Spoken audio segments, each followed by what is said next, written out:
6 o'clock, let's call the meeting to order. First up, Pledge of Allegiance.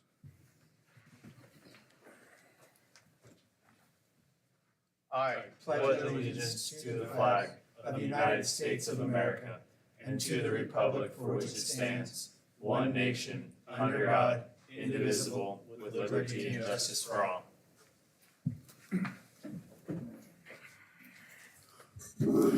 Okay, next up is approval of agenda. Mr. Chairman, we have some adjustments to the agenda I'd like to recommend. Okay, Tonight, Curtis Bell has another appointment to go to, so if we can move his comment school resource officers to just after comments from the public. And also, if we could move up, because we have our investigator in the House, if we can move up public complaints to E2, that would help everyone with their schedules. do I hear a second? Well, I have a question. I'm just trying to follow along here. Does E2 become something else then? It would become E3, yeah. And E3 becomes Correct. It would just get showed up top. and all numbers reassigned accordingly. Yes. All right. And am I not able to vote till after I do the oath? No, Probably. I don't know. Correct, I think. Yeah. I don't think Yeah. so, but we don't have to argue about it. So I move approval Okay, of the agenda as amended.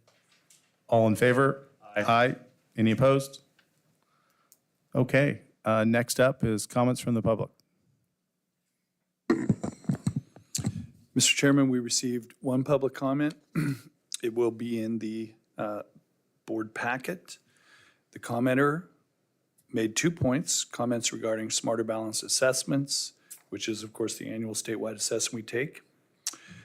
Comment regarding third graders being able to read at grade level. And so you'll be able to see that in the public comment that is in your agenda.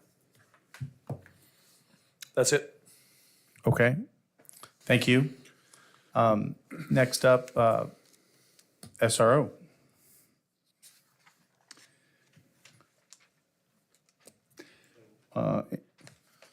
Thank you, Curtis. We have Chief Harnden here as well. She is, or she was. There she is. I see Right her. here. Welcome. Welcome. Yeah, so it was a challenging year for us. We had some big investigations. We're just kind of now getting to that window of time where we can talk about them because they're approaching adjudication through the Lynn County and Benton County Circuit Courts through their respective juvenile departments. And so I look forward to being able to share more candidly about what those cases were. But there were 3 that took some significant efforts, and we avoided some big things at both high schools. So this report here shows the entire year. So from September 5th to June 19th, we had 36 criminal investigations for district-wide between the 2 SROs. So that is up from, I believe, 21 the year prior. So pretty significant increase in our workload. One thing that I found interesting, if you look at the offender by age, 13 through 16 really occupies most of our workload, and I think that correlates to the ages of the significant behavior issues in GAPS. So I found that interesting that the 2 agencies, that age range really has created a challenge for us. You can see the other breakdowns between the 2 schools, 11 at West, 10 at South, pretty even. And then that gray box to the right breaks it down by race and sex. So nothing real alarming. Everything kind of, the numbers reflect our community. So some of those numbers it doesn't show. Like for instance, we had a student at Calapooya Middle School that is here and away from her family, doesn't yet speak English, and so I had the opportunity to work with a national caseworker and local fact people, went into the family's home and got resources to this family that really needed them. So the role of the SRO, you know, we did make 36 arrests, but it doesn't, although that is time consuming, it's not where we spend most of our time. We're engaged with the families and the communities and helping these students make it to adult life, hopefully in one piece. So, any questions about that first page?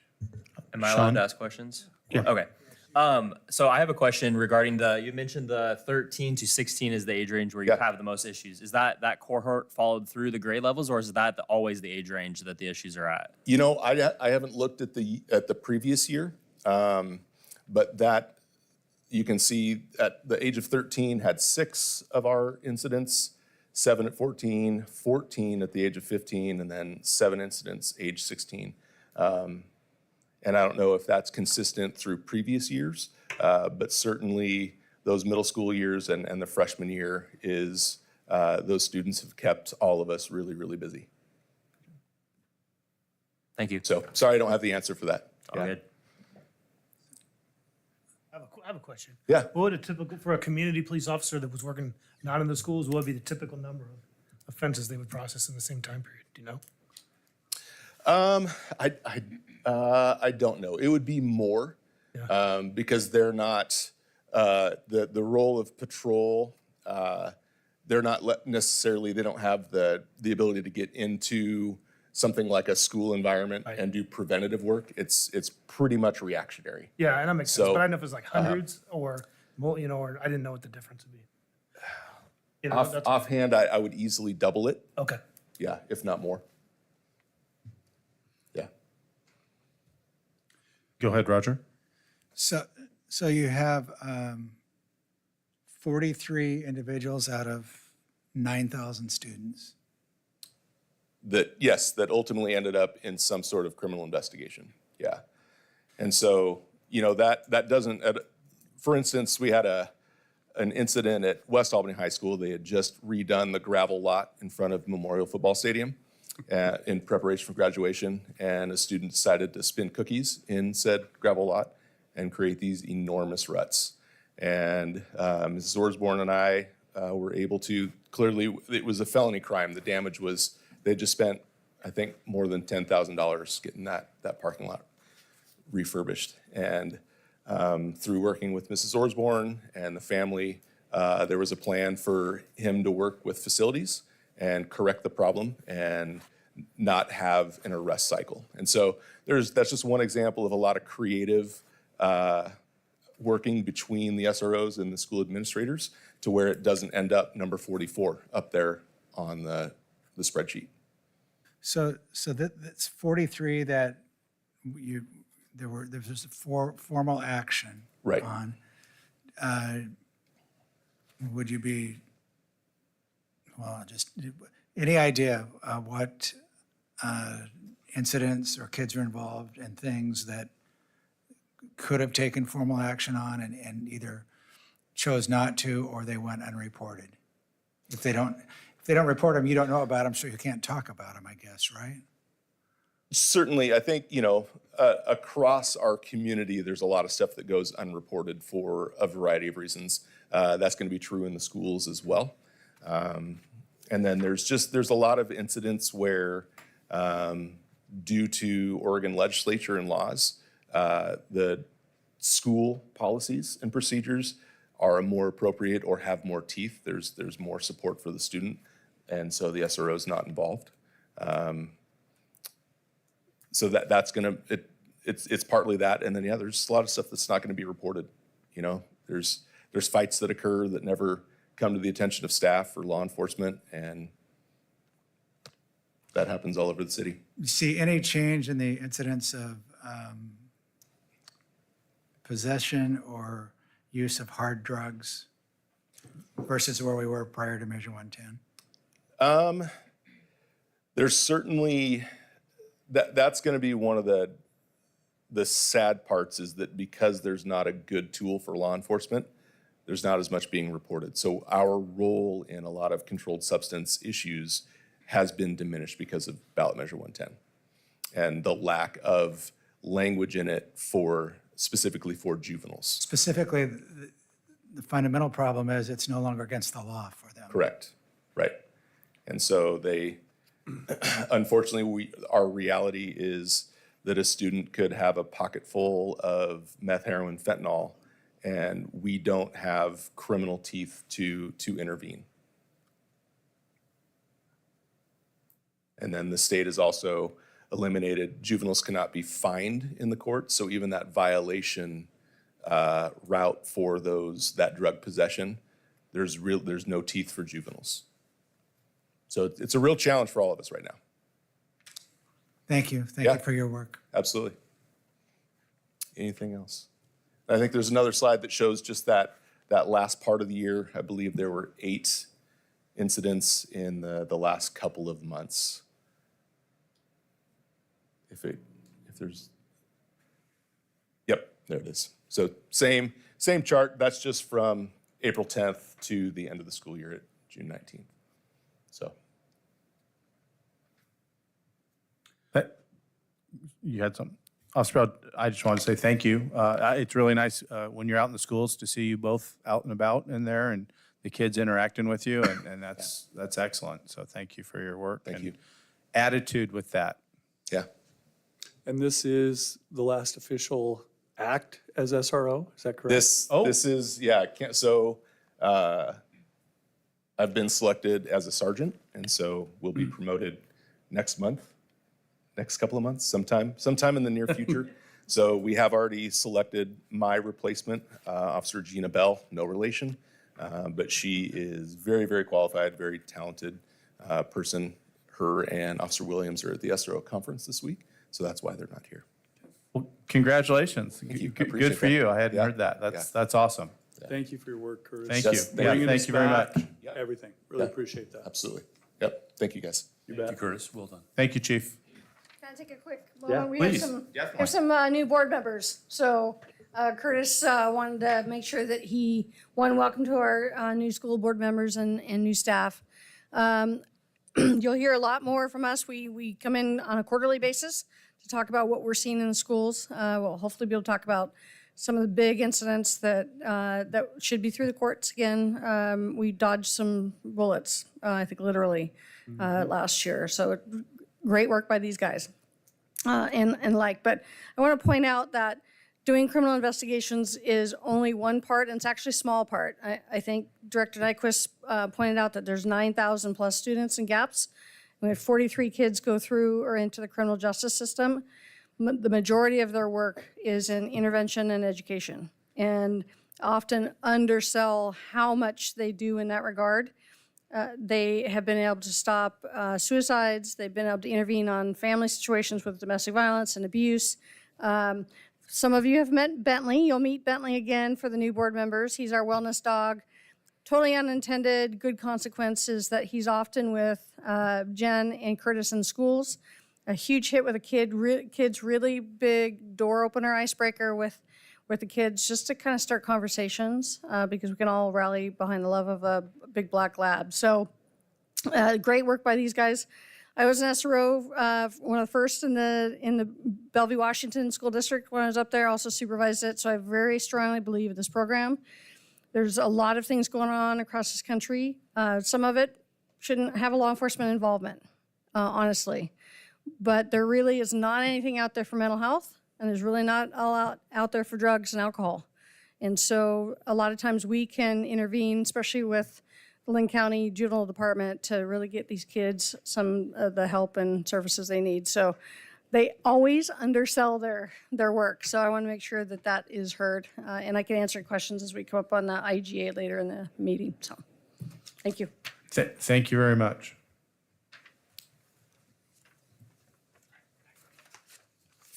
Okay. Next up is board business. First step is elected board members' oath of office. Do I just read these? They have to raise their right hand. No. And they have to repeat after somebody. I state your name. And, Okay. and I think you did this once. I did, but I didn't It's read been a it. while. Okay, here we go. So I think, can you, Sean and Ryan? This is a It's a full thing. They thing. gotta Yeah. stand up. Stand up and do the thing. Stand up. Individually or simultaneously? I think we do it simultaneously, don't we? Do it one at a time. Okay, one at a time. Sean, All right. who's up? Okay.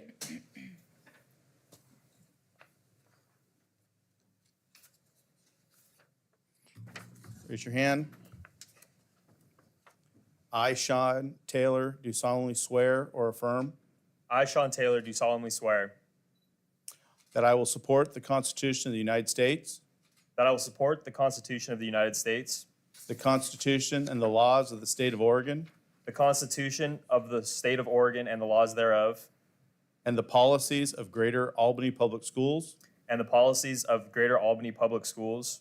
during my term. During my term, I will faithfully and impartially discharge the responsibilities I will faithfully and impartially discharge the responsibilities of the office to the best of my ability. of the office to the best of my ability. Congratulations. Thank you.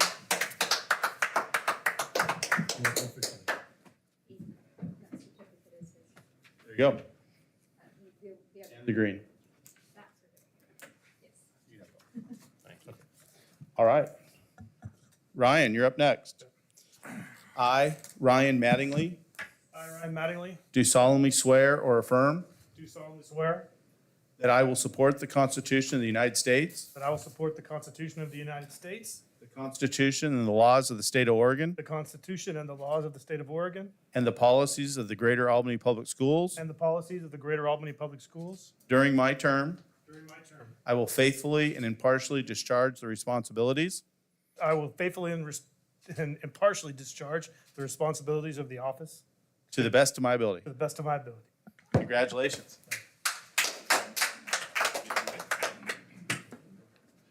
There you go. All right. Welcome, gentlemen. Glad to be here. Glad to have you. Okay, next up is board officer elections. I think we're going to do the public complaint. Okay, public complaint. Okay, I think this is mine. Yep, you got it. Thank you. So what I thought I would do to refresh everyone's memory is to read the public complaint one last time. And then there's also a referenced email in there, which an excerpt was taken. And then I'm going to read that entire email chain so there's context. And then we'll have our investigator come up and tell us what she found. That way we're kind of all on the same page. So this complaint came in April 4th. And following board policy KL, this is from, the complainant is Mr. Michael Harlan. Following board policy KL, I am submitting this complaint to the school board vice chair, Brad Wilson, in writing. I expect for this complaint to be presented to the board in a public board meeting per the policy and the state law, and that is what we're doing today. We're actually coming with the findings.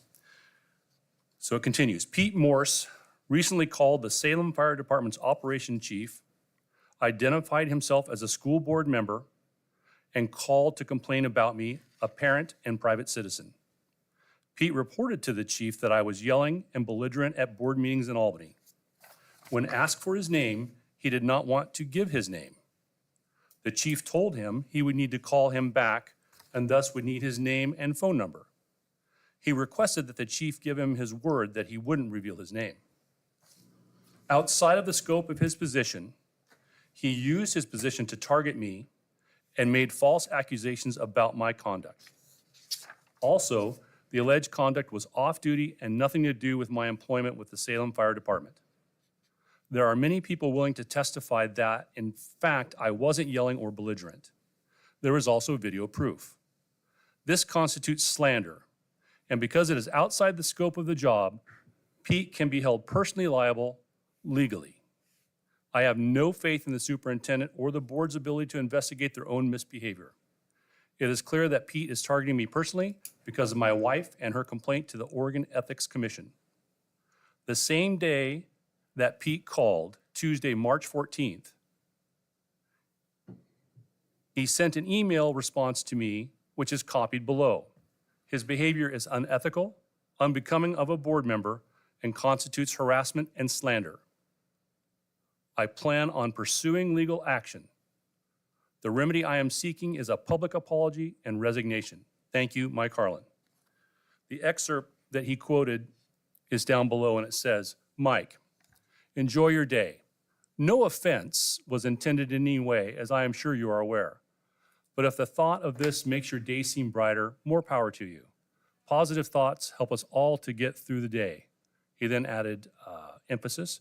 I have had some positive thoughts of my own today that have helped put a smile on my face. A good workout to blow off some steam is also very helpful. Be well, Pete. So what I'm going to do is read the entire email chain where that excerpt was pulled from, because it was completely out of context, and I think we need to give it proper context. So on March 14th, which is the day after the board meeting on the 13th, which happened at Memorial, Mr. Harlan initiated an email chain at 10:31 in the morning. Mr. Harlan wrote, I'm extremely disappointed that you have chosen not to renew the contract of Javier Cervantes. Javier was hired to help the district with equity, diversity, and inclusion, something that GAPS needs badly. There is a long history of racism and discrimination in our schools and community. Javier has done an outstanding job for the district, and his contract should be renewed, Javier has given a voice to children and parents who have historically been ignored and discriminated against. Your actions tell the community very clearly that you have no desire to improve GAPS with regard to equity, diversion, and inclusion. The board chair last night turned a proclamation for Arab American Heritage Month into a racial slur, displaying his ignorance for the whole community to see. You have systematically removed people of color and women from leadership positions. This is unacceptable. It is time for board member Morse, Nyquist, Wilson, and Aganagua to resign. It is time for the school district to hire and retain more women and people of color for leadership roles so that all children can be represented, listened to, and feel like they belong. Signed, Mike Harlan.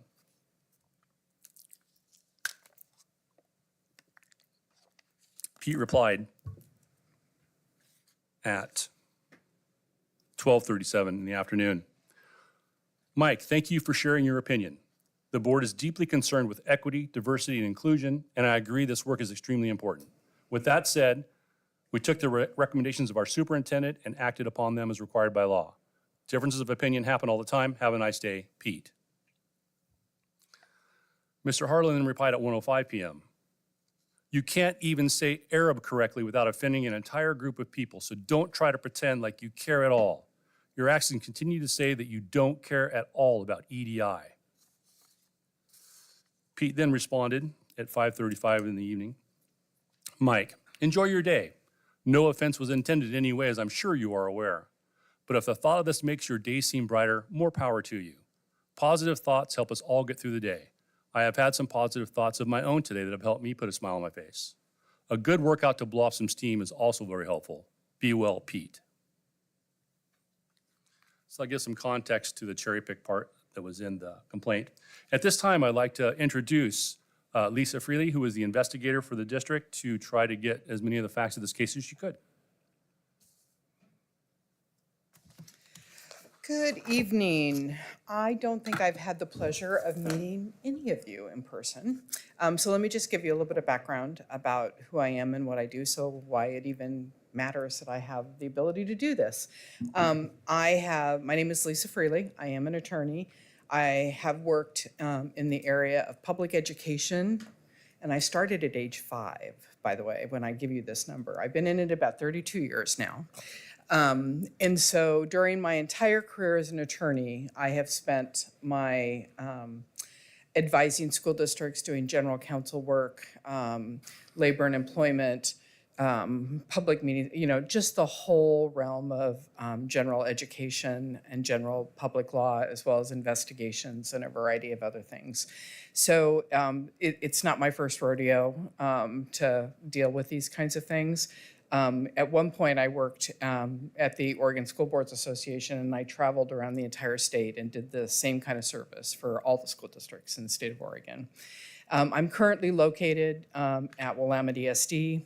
We provide general counsel services for school districts in the Willamette Valley. Our hope is to be able to provide cost-effective way for school districts to have more regular access to legal counsel than someone who's billing at in a 6-minute increment at, several $100s an hour. So now to give you some context about how this came about. The complaint, as you indicated, Vice Chair Wilson, was filed with the school board. A phone call came to me asking if I had the capacity to do an investigation into it. At that point, I agreed to take on that particular task. The board secretary provided me a copy of the complaint, a bunch of kind of additional information that had been provided, phone logs, for various numbers, as well as some context and information, the email exchange that had gone back and forth between Chair Morris and the complainant, Mr. Harlan. And that, at that point, once I got it, I sat down to kind of review what I had and try to figure out what the next steps would be.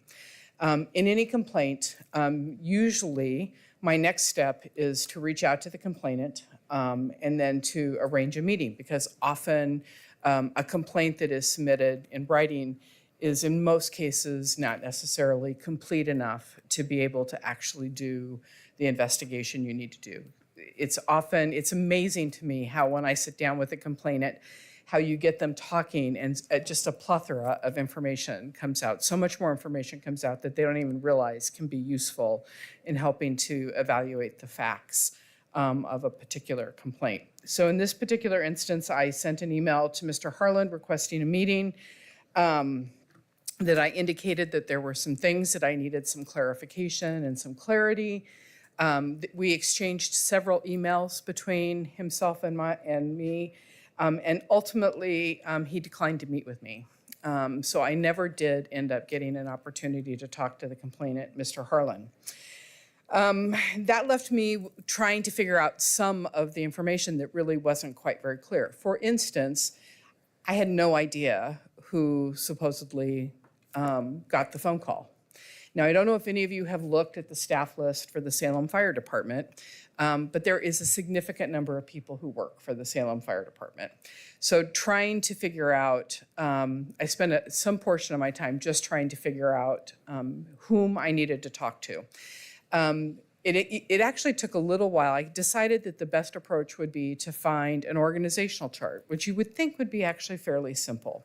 But again, not quite as simple as, if you kind of Google it, I didn't find it via a search function, but I did ultimately find an organizational chart.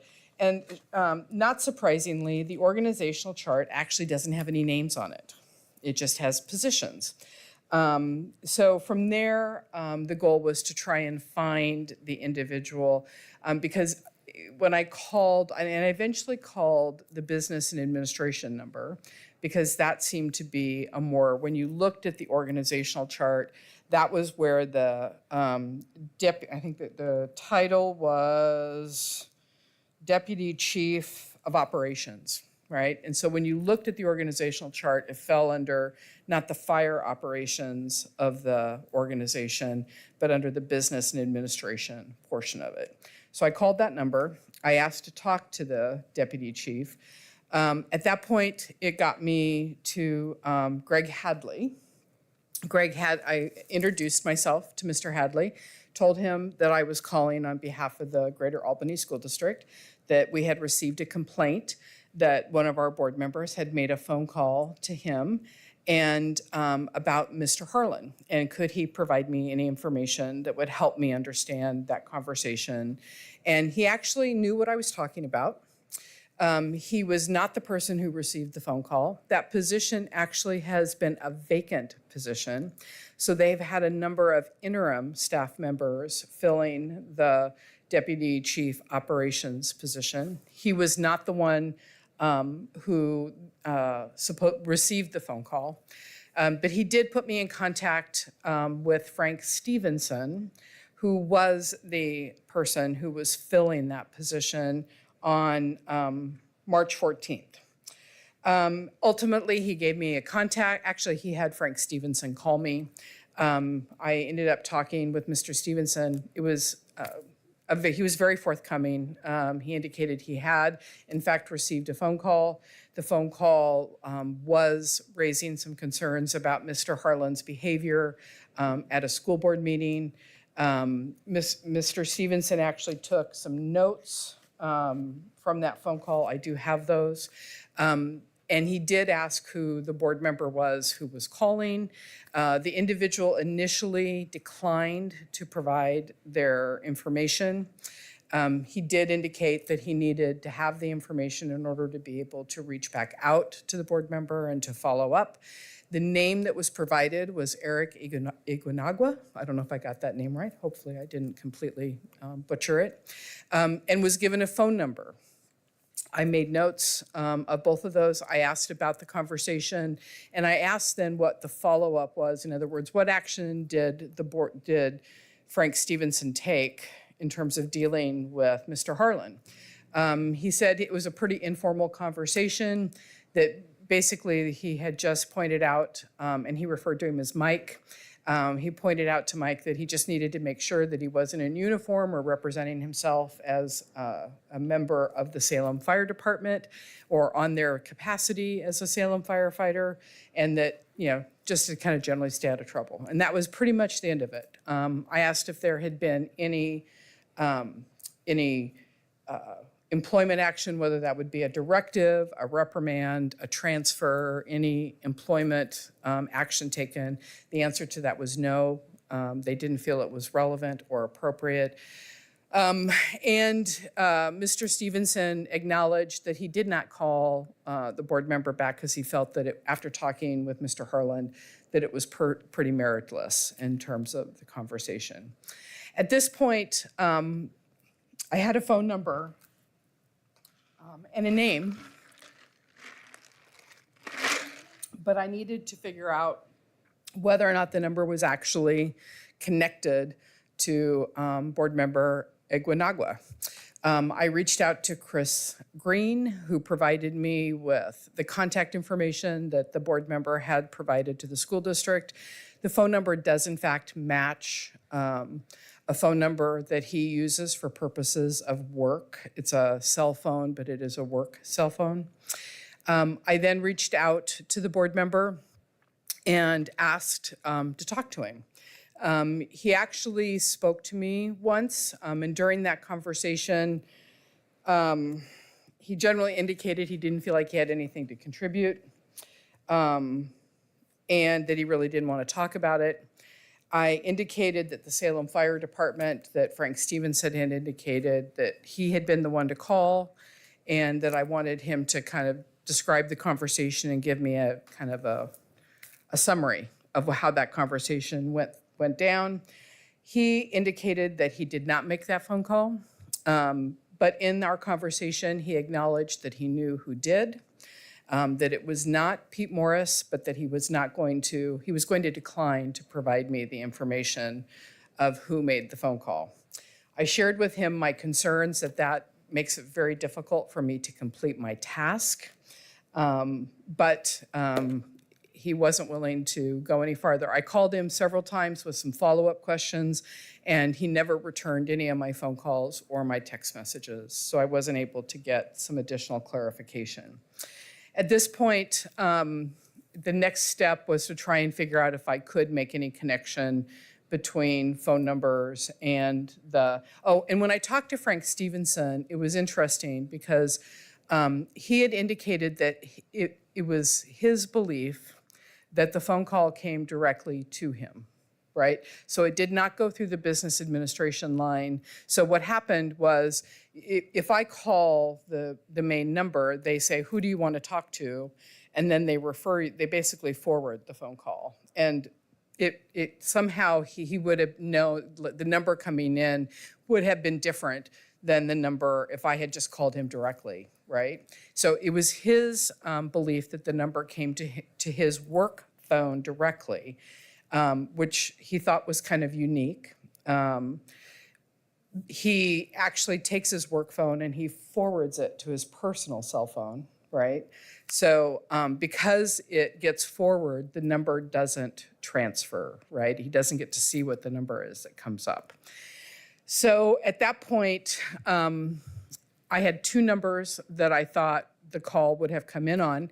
So I made a public records request, which, by the way, it's quite a process, Chris. You and I have to talk about how you can, improve the, I mean, we paid a $3 fee just to submit the form. But anyway, we submitted a public records request. I submitted a request for the date specific that Mr. Harland had indicated the phone call was made. I made a request specifically for Mr. Stevenson's phone number as well as the business administration number. I received those records late last week. I have checked those numbers against all three of Board Member Morris's phone numbers, which are 2 business lines as well as his personal cell phone number, and against Board Member Iguanagua's personal cell phone and his 2 business numbers, one which was a cell phone and one which was a number directly to Tycor Title. None of those numbers end up on the call logs. So I cannot tell you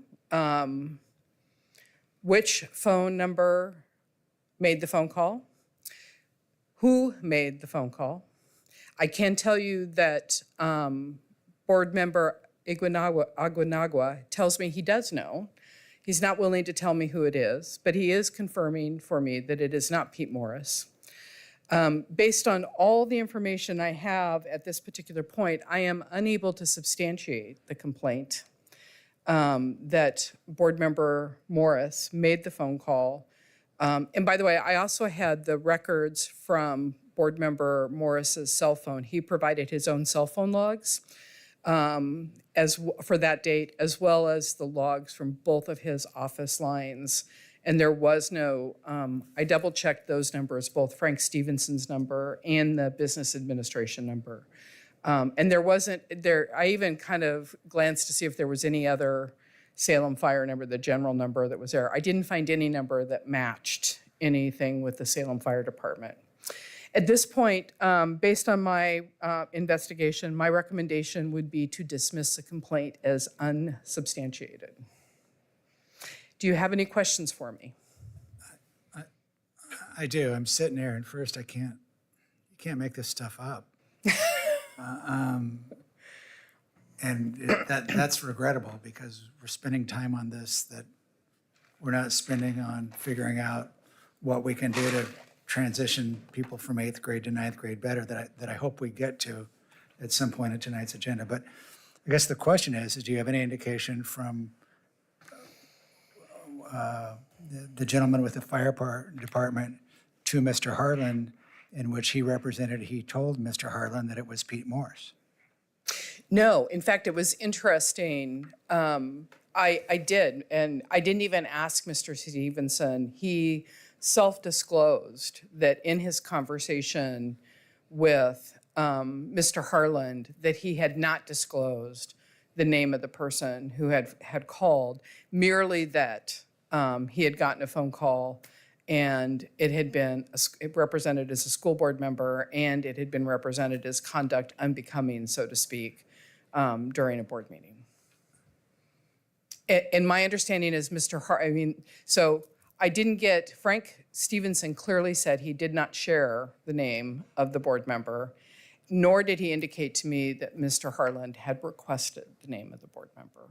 There wasn't ever a question asked. Because I think if he had been asked, I think he would have disclosed because he was more than forthcoming in his conversation with me as to, he didn't even hesitate to give me the name of the board member and the phone number. Okay, so it isn't, you're saying unsubstantiated. I said the night that the board voted to take this matter up in an investigation that there's simply no evidence that Mr. Morse did that. I think you and I are saying the same thing. Well, okay. I can't tell you I cannot tell you that with absolutely factually speaking that Mr. Morris, Board Member Morris did not make that phone call, but I can find no evidence to support it. And I think that I've done a reasonable job in trying to ascertain whether or not he could have made that phone call by looking at his phone records, the fire department's phone records, the representation of the individual who called. I mean, I've done everything a reasonable person could do. It's kind of like, and I don't want to diminish the findings here. It's like when someone is found not guilty, that doesn't necessarily mean they're innocent. It just means they're not guilty, right? And so in this particular instance, I don't believe that Board Member Morris made that phone call. So I don't believe I can substantiate or that the complaint is founded. Well, let me just back up a minute. That the comparison you make indicates that there was some evidence. No district attorney wouldn't No, charge, and yeah. a judge wouldn't hear a case in which there was no evidence. I don't disagree with you. If this had been, and maybe I gave you a bad example, but if it had been, I was trying to think of some way to be able to give you a way to evaluate the substance of this. If this had been a case that had been investigated for purposes of prosecution, it would have never been prosecuted because there was no evidence that supported that Board Member Morris made that phone call. You are accurate in that statement. So with that, I think that we've spent enough time on this matter, and I would move to dispense with this. And I guess the procedure to do that is what? Yeah, I have some questions as well. Sorry. I don't have any more questions. I'm just wondering, if the dismissal did occur, would we receive some sort of written report? Would the complainant receive that? I believe we do need to provide a response to the complainant. Would the board Basically, receive a copy of that as well? it actually would come from the board. So whatever action you take based on my recommendation and my report of the findings would ultimately go back to the complainant as what the board's action was in regards to the. And I have all the information here, so we could easily provide you with the information that could be used in preparing that response that would show that there was no evidence that supported that Board Member Morris made those. I mean, when you look at all of the phone logs, and we had a statement from his office, which he also provided his work schedule for that day, which gives you an idea of where he is, because if any of you have ever gone to the dentist, there isn't a lot of spare time for the guy who's running back and forth amongst the various chairs that he's got going in his office. And so as you look at that, we have a statement from his staff, we have his schedule. There is a brief period of closure for lunch, but again, I couldn't find anything on any of the office records or his cell phone or the fire department's records that would indicate that during that window of time is when he made the phone call. And Mr. Stevenson was unable to tell me what, it's been long enough, he doesn't know what time of the day. He just knows it was during the workday that he got the phone call. Lisa, thank you for all your work you did on this. I know that it was difficult because you couldn't get the complainant to talk to you and give you even some of the basics like, what's my boss's name? Those things would have been very helpful, but thank you for being diligent. When you finally got a hold of Mr. Stevenson, how long did it take you to get the name and phone number from him? I think our entire conversation was maybe 10 or 15 minutes, so I would bet that I had it within about the first 5 minutes of that conversation. I wrote it down on a piece of paper, but he also scanned and emailed it to me. I had it pretty fast. It didn't take very long. The harder part was finding him. Yeah. So, yeah. So Mr. Harlan could have, within a reasonable amount of time, asked that question of his boss and found out who had reported that incident. The name that was given. The name was given. Yes. Yeah, I don't think, like I said, I don't think that Mr. Stevenson would have hesitated to provide the information. I don't think he saw it as, quote, a personnel-related issue or a complaint. He provided it to me quite readily. He gave me the copy of his notes. I mean, it wasn't like he even thought about it. It was like, sure. Yeah, and he rattled it off to me. I wrote it down. He had to look up the number. He wasn't able to give me, the only name he could give me right off the top of his head was Eric. And then he had to look up the number in order to give me the number. So I have a question regarding your public records request. So you do have all of the numbers that called in during that time period. You just weren't able to cross-reference either any of Pete's or any of Eric's actual numbers, but you have all of the actual numbers. So you do know who made calls during that time? I do. Okay. I have the phone logs for both of those numbers. Thank you. If I have a conclusion, if there's no more questions. And I know Roger wants to move this along, so I'll be We're brief. gonna have a chance for discussion, or is that now? Well, this is discussion. Yeah, so I mean, go ahead, I hope we learned a lesson here that the threshold for taking up a complaint and using a bunch of time on it probably needs to be a little higher than whatever this was. And if that's a policy thing, we should look at the policy. But if it's just us deciding, I mean, I think we can't just have random people make up random stuff. You read and then my spend a notes. bunch of time on it. So, okay, good. No, Well, I I'm just didn't want to teasing. go unsaid. 'Cause No, and it does. And I think at a future date, we really need to review the procedures and policies and what needs to be provided to raise to the level of a formal complaint. There needs to be some basis in fact, and we can just think about that and discuss that in a meeting in the future. Any other comments on the board? Don't want to cut anybody off here. Okay. This entire complaint is unfounded and ludicrous on its face. From the first sentence to the cherry-picked excerpt from an email chain, this complaint is a fraud. Mr. Harlan had neither the conviction in his claims nor the courage to even speak with the investigator. Further, Mr. Harlan had not the curiosity to merely ask his supervisor if he had any information regarding the name or phone number of the caller. If Mr. Harlan had taken the brief time to look for the truth, he would have known that Dr. Pete Morse was not the alleged source of the call.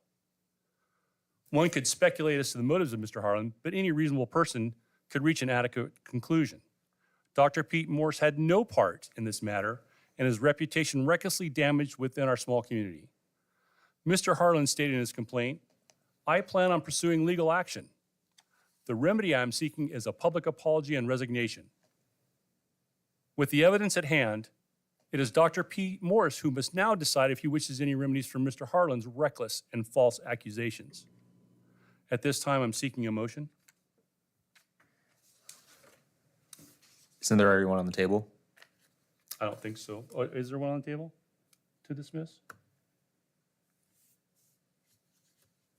I don't believe a motion has been made at this point. I'll motion to dismiss these charges. Yeah, I'll second that. All those in favor? Aye. Aye. Aye. I recuse myself. Any opposed? Matters settled. Thank you. I'll vote for the motion.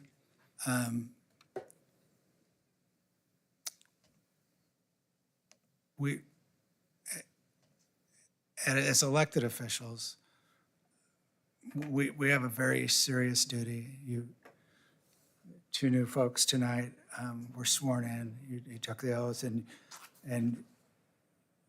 you believe and intend to do it when you said "I do."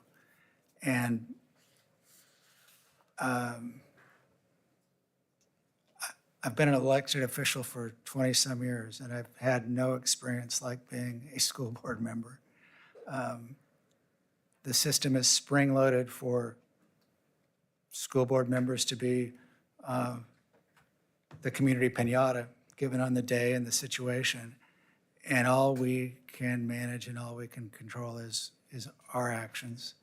And any time we're mixing it up on things other than kids and the classroom and the tools that our staff needs to educate kids, we've taken our eye off the ball. I was reluctant the night that we took this investigation up. And I think at the time, my motion included requesting a scrubbing of the provision in our board policies that gets us to this point. And I take it we haven't done that yet, and we're not there tonight. So I'm getting way too long-winded here. I vote yes. For the record, my vote is a yes. Can I have some follow-up? Yes, sir. Thank you. Thank you. Thank you. So where are we on the threshold for a board complaint? And the other thing I want to say is, taking the oath and as elected officials, where the rubber meets the road is it's between the elected official and the people who participated in the election. And ultimately, we're all accountable to the public. And setting up a situation where there can be infighting and an pretty exhaustive investigation, considering, how all this rolled out. I don't think it serves kids. I don't think it serves our community, and I don't think it serves the staff. So I think Ryan is right. We can't get something done soon enough. And part of the problem is this is how it's done all over the state, right? I mean, so I don't know if we need a work group or what we need to do, but we got to resolve it because we got to focus on kids. Could we ask Chris to pull the policy for us so that we could see where we're at? And then maybe we could work on some language? Yeah, my statement there, I think that Roger was correct, and obviously feeling for Chairman Morse about his own, feelings about the accusation coming his way. But I don't believe that the language precluded what you recommended at that time. In other words, is there a need to put more specific language in there that defines more of a threshold? But I don't believe that that would have precluded a dismissal at that time. However, that would have left Chairman Morse undefended. And one of my comments early on when we started with this is, at what price reputation?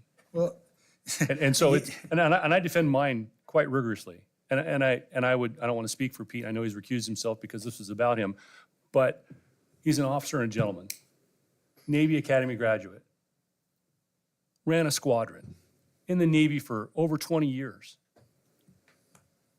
That means a lot. Your word means everything. And that's why I felt the need to defend this. We will get you the language to look at. we also signed up to run for office and serve the public and be elected officials. And so that just because somebody says something doesn't necessarily mean that it's disparaging on somebody's reputation who's been in this community their whole life, and you earn that over time. And if you just, we got to move forward and focus on kids, and people are going to continue to say things when they're not happy that we may not like, and we need to accept that. I turn it back over to Chairman Morse.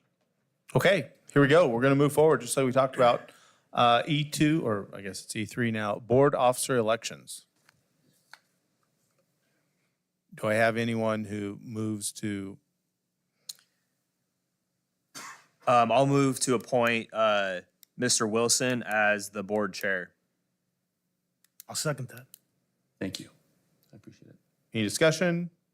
All in favor? Oh, go ahead.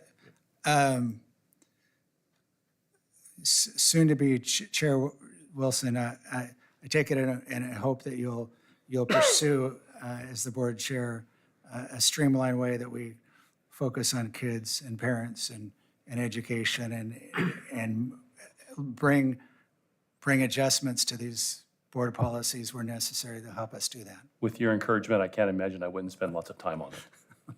Thank you. All in favor? Aye. Aye. Any opposed? Okay, do I hear another motion?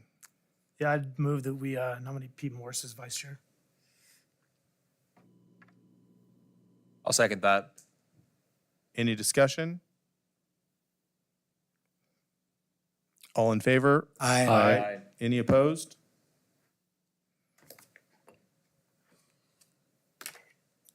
Okay, thank you. Congratulations, I think. Be careful what you wish for, I think is the word of the day.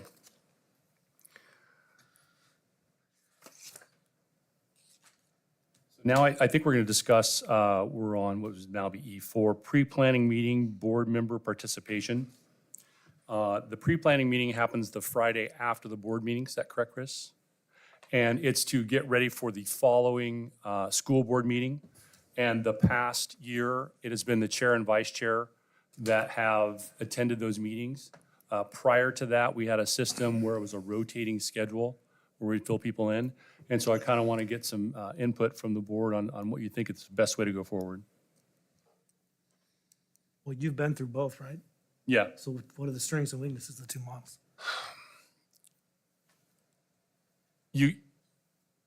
The strength of the chair and vice chair is that they got a little bit better feeling of what's going on, and it's consistent, and so you know to set those meeting dates. When it's a little bit more random for the other members, it's hard to keep track of all that, although Chris does a great job of keeping us there. But it does then, the strength of that is also it gets the new members into kind of the planning process and what's going on and what they're doing. So it's, there's pros and cons to both. So it's sort of consistency versus participation, kind of, in a way? Yeah. Well, I'd vote for consistency, so, personally, I think. I concur. Yeah, I like the consistency. I mean, when I came and went from the meeting, it made it much harder to keep track to what was going on, and so that would be my take, and that's why I wanted to change it last year.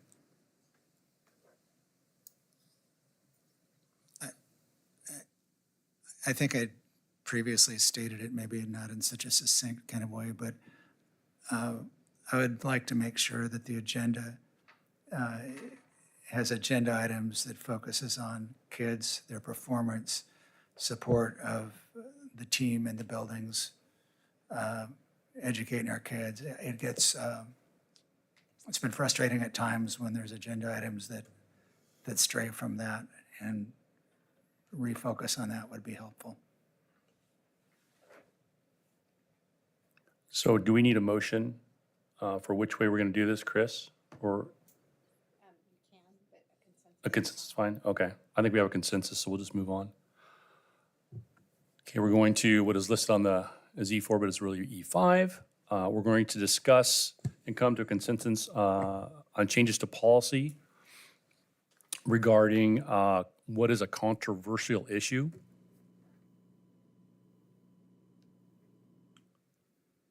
Point of information, are we looking for a decision on policy today, or are we looking on just a discussion? Just a discussion, and we're trying to bring this forward just so that we're all aware of it. We read it into the record so that the people at home get a chance to look at this. And what we're trying to do is take a look at how to define what is a controversial issue. I mean, it's easy to state, but a little bit rougher to define, because what's controversial for one group of people may not be controversial for another. And so I believe the discussion is going to be centered around parental notification and when should that occur and how far in advance should that occur. Mr. Chairman, I'd like to speak to this if I could. So we did spend some time discussing it this morning. The laying out of this is something that we want to put a broader set of eyes and input on. We were shown by Stafford Boyd today the Beaverton, not only their policy, but the ARs, the administrative rules around that. We think there's some value in some of the phrasing. For example, and there's some very clear processes for teachers and for building principals to work through in terms of a process that we would use to do this, to notify. And so we'd like to put some stuff together here and then come back to you guys with some ARs and a policy that is a little more broad and a little more educational in its intent. And the idea that it will be, any controversial topic is presented in a balanced way so that students can learn to think, not what to think.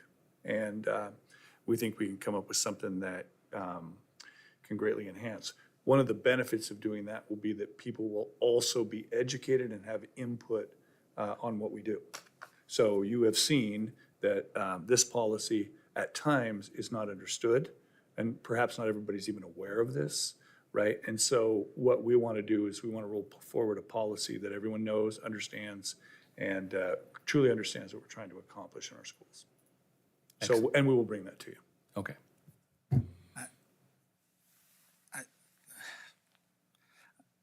On its face, studying controversial issues, any parent who has a kid and that kid's not getting what they need to learn, to that parent, it's a controversial issue if we don't get it resolved. And so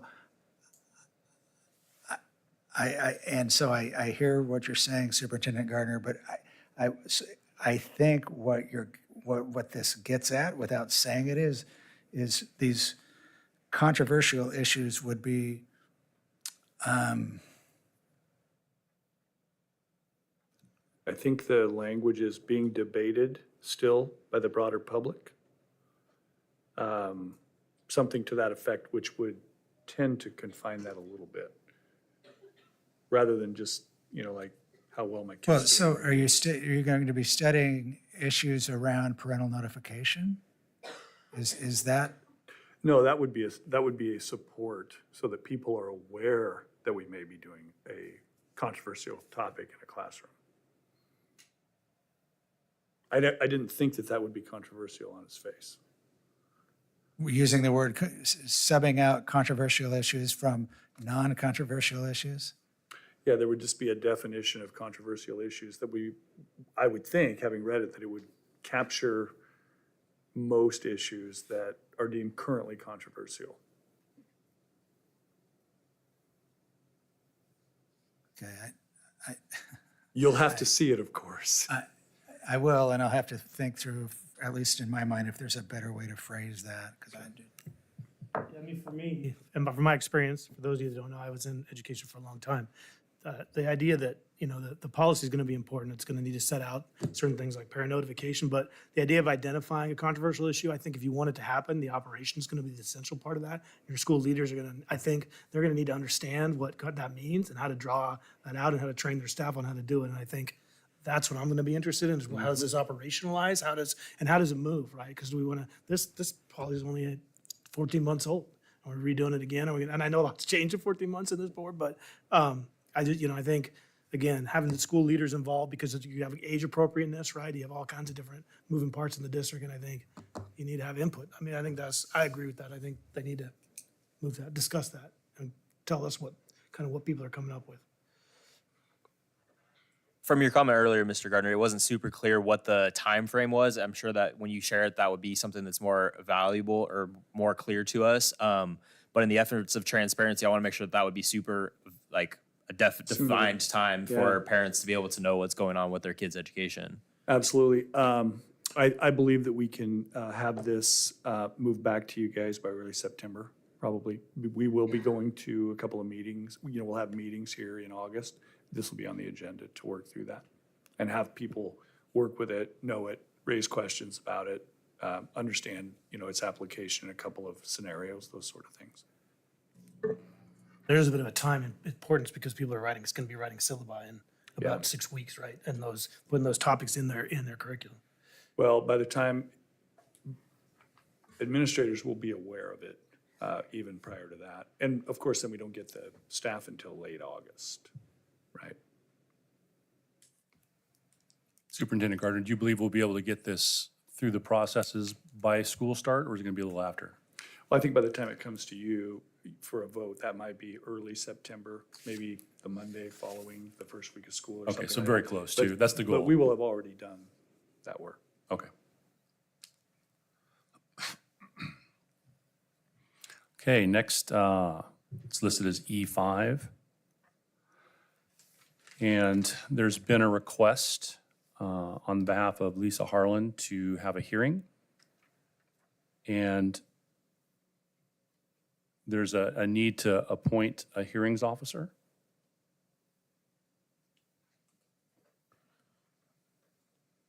Do you have anything to add to that, Andy? Or? Any discussion on it?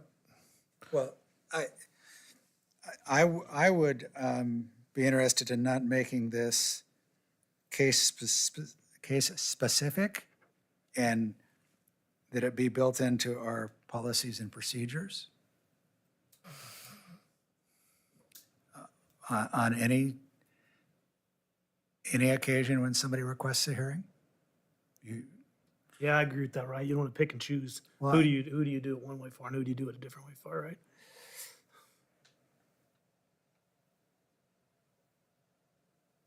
Are you wanting to do that tonight?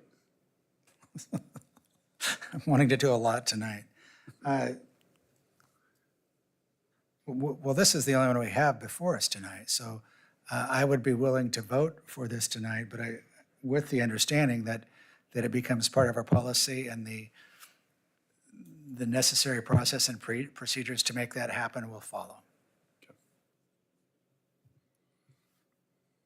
Gentlemen, I'm seeking a motion. I'll move to appoint a hearings officer as board's designee under policy CPA to hold a hearing on Lisa Harlan's request for a hearing on her non-extension of her contract, with the board delegating to the board chair the selection of the hearing officer. All those in favor? Oh, excuse me, let me need a second. I'll second. Pardon me, I'm getting used to this. Go ahead, Barbara. Discussion? Discussion, thank you. Keep us Again, honest. I want to restate, I will vote for this with the understanding going forward that this is the process that we will use and not isolating it to this specific case. Okay, all those in favor? Aye. Aye. Any opposed?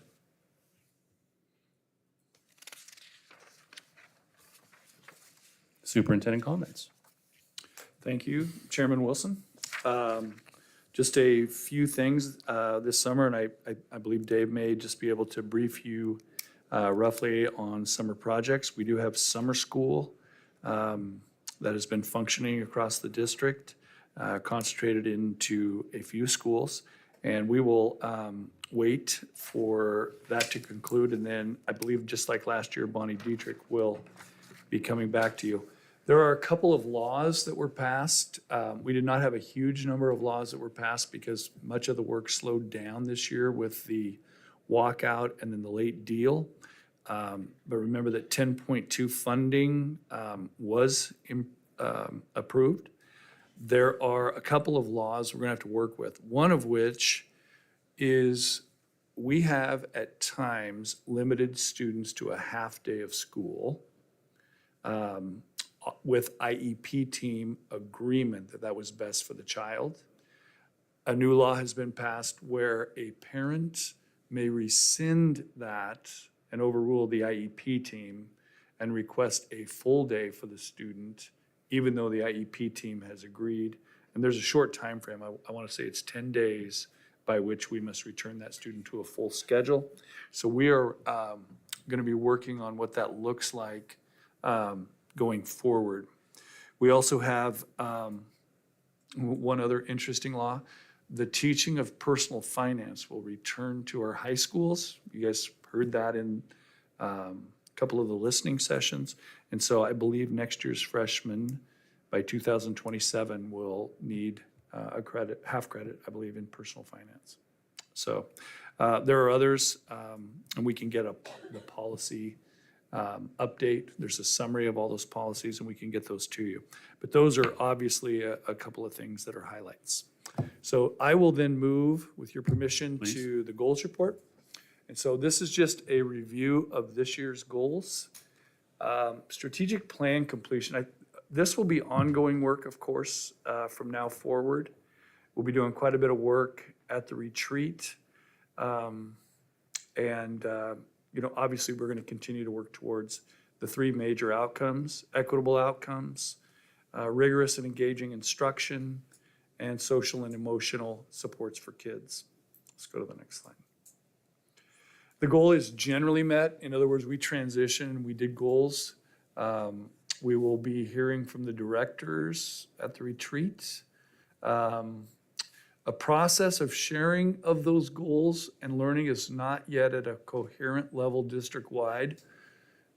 One of the barriers is the scale of a bigger district. In the North Sandium School District, we probably had, we had 5 schools, 12 administrators, and we could do that in a day with the board president, everybody hearing each other's goals. And then we had 5 or so directors. But that is just not going to work here, and so we're going to have to figure out how we get that done. I do know that a couple of bigger districts that I've talked to have talked about how goals are presented, say, from our facilities to everybody.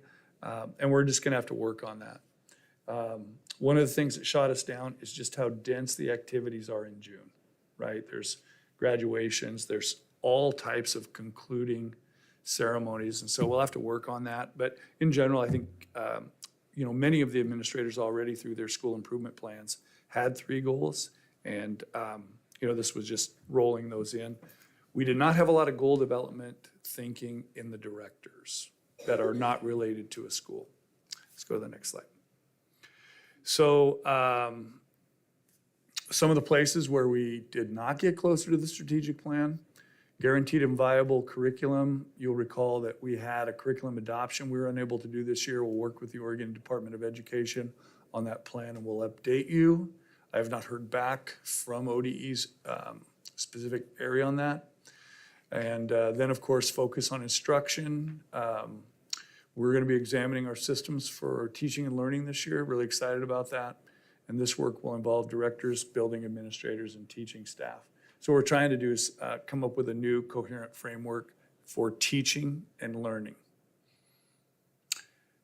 Development of fiscal systems. This was my goal. Sustainable budget that is accurate, clear to stakeholders and public, and allows long-range forecasting and planning, and reflects district strategic plan priorities. The goal is partially met. Accuracy of the budget.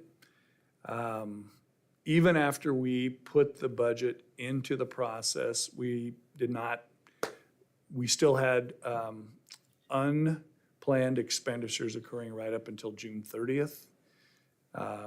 So that continued to erode away the ending fund balance. Not like to the tune of $6 million or something like that, but certainly we did not, we were not at that point tracking. We really have to go through a full year of experience. Some of the challenges are how we enter into contracts, who signs them, how we track them. Another one is we kind of sometimes have a black hole here where we're often transactional with buildings. And if they say it's ours, then we may not know how to track that, right? So there's a lot of costs that end up falling to the general fund that we don't know where all the deals are being made. We do believe that the building budgets will be live this year. We think we can begin to truly monitor that more closely, and we're excited about that. And systems to improve, just shifting of staff between grants. We are going to have to continue to get better at those. Let's go to the next slide. Clear to stakeholders and public. This year's budget was clear, but had some gaps in clarity that will continue to challenge us. And we believe there's a building process. We think that there's some good things that will allow us to continue to improve through this upcoming year. One of the great examples Roger had brought up, that we continually are expending about 99% of our budget for staff. Darren Lane, the county director. Administrator. Yeah. Darren had made the comment that Lane County is often at, I wanted to say like 88%, something like that. During good times, it ran about 97. When the workforce challenges are harder, it dipped down to about 94, Okay. 93. So the fact that we're at 99 and yet we know we had a lot of openings this year that were unfilled, we have to tighten up. And we have, and Jane, you can comment if you'd like, we have found several ways where we are not very tight on that. So we can tighten that up as we go through the year, and we believe we can end up in a better place at the end of the year. Any comment about that? Just as I continue to learn, I'm understanding why it's like it is, and that making changes so that it won't happen in the future. Do you have a question? Do you believe that's historically true, the 99% staff, or just since you've been on board? It was true the prior year, and partly because they had hired someone to build the budget for them, and we found some things in the system that not all of the employees actually were in the budget, and we figured out why, and we fixed that loophole. Okay. So like transportation, where we know we had a lot of vacancies, we were actually over in that budget because some of the employees were not actually in the budget. And we figured out why in our system. So So you think that's somewhat related to transitioning as opposed to the way GAPS has always done business? exactly. Okay, I would agree with that. And there are a couple other areas, for example, exception time cards turned into being pretty pro forma and weren't exceptional at all, right? So that just happened a lot. Let's go to the next slide. Can we? Go ahead. I can't.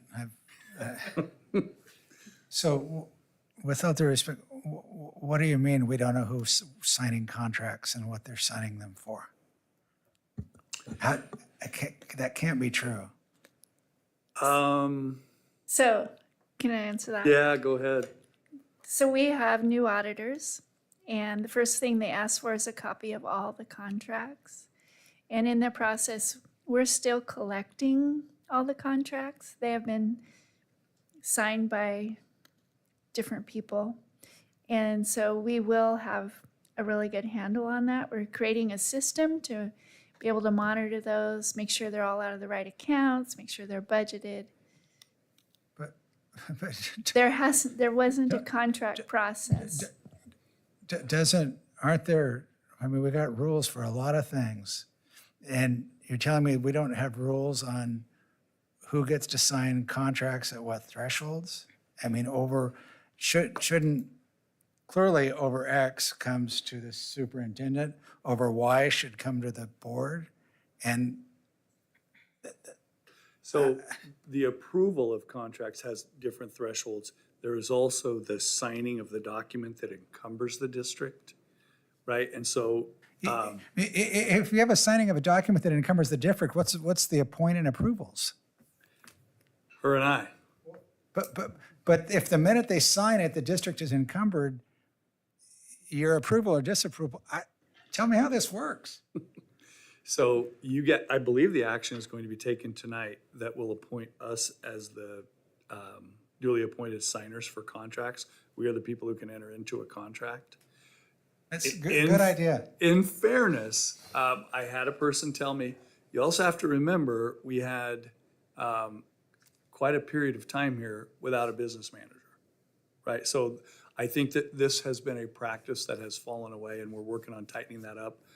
My intent would be to, that you would continue to look at audits and that we wouldn't see a comment. We very likely could get a comment on this. Some we didn't discover until we got the bill, and then we found that there had been a contract. But it's understood going forward Yes. that you and Jane are the ones that can sign. And we'll have a repository for them with Lindsay and business. So at what level is the board required to approve contracts? Is it 250? 150,000. 150,000. And you're saying all contract authority is gonna be you two? And in a district that size, that makes sense. Like if I'm a principal and I have the budget and I wanna bring in what do you call that when all the kids get together and, I know they don't do it much anymore, but you know, to do a show and I wanna make a contract for $300, I have to run out to the superintendent? So I think we're talking about like Assembly, that's the- large providers outside. I don't think, like, that would be a PO. Okay, probably, okay. Right. I guess that makes sense. There's a dollar amount that should be a Right, threshold, and that's right? kind of that's the thing, I agree. Because there are leaders in the district with budgets and expenditure that have the money to pay the contract, or there should be. Yeah. Yeah, But that would be just a PO. And, gotcha, okay. That's not the kind of contract you're talking about, okay, yeah. I get it. So anyway, let's keep going. Long-range forecasting, we're challenged a little bit there because obviously if we erode our position just a little bit this year as we ended, then the projections that we had in the budget erode just a little bit for next year. We think that if we can perform better, for example, against our personnel number, we can continue to hold on and move forward without any significant downturn next year, right? So we will still have to compete through this year to make sure that our funds are intact to go into 24, 25. Let's go to the next one. Reflecting strategic plan priorities, we took a pretty balanced approach. I do think that Heather and Jane and Stafford and Sue, Dave Bolin, worked really hard to build this. We still didn't have great clarity, so we basically balanced. We took 4 teachers from the high school, we took 4 teachers from the middle schools, we took classified in the areas where we could, where we didn't know that we needed to expand, and we have developed, we will still need to continue to work forward to balance our budget and figure out where it is that we might be able to find efficiencies. Equitable outcomes, we did retain that staff in the budget. We have a great new equity director and a small work team. Super excited about that. And we'll be focusing as well on bias incident response this fall and hiring systems that'll support the development of a representative workforce.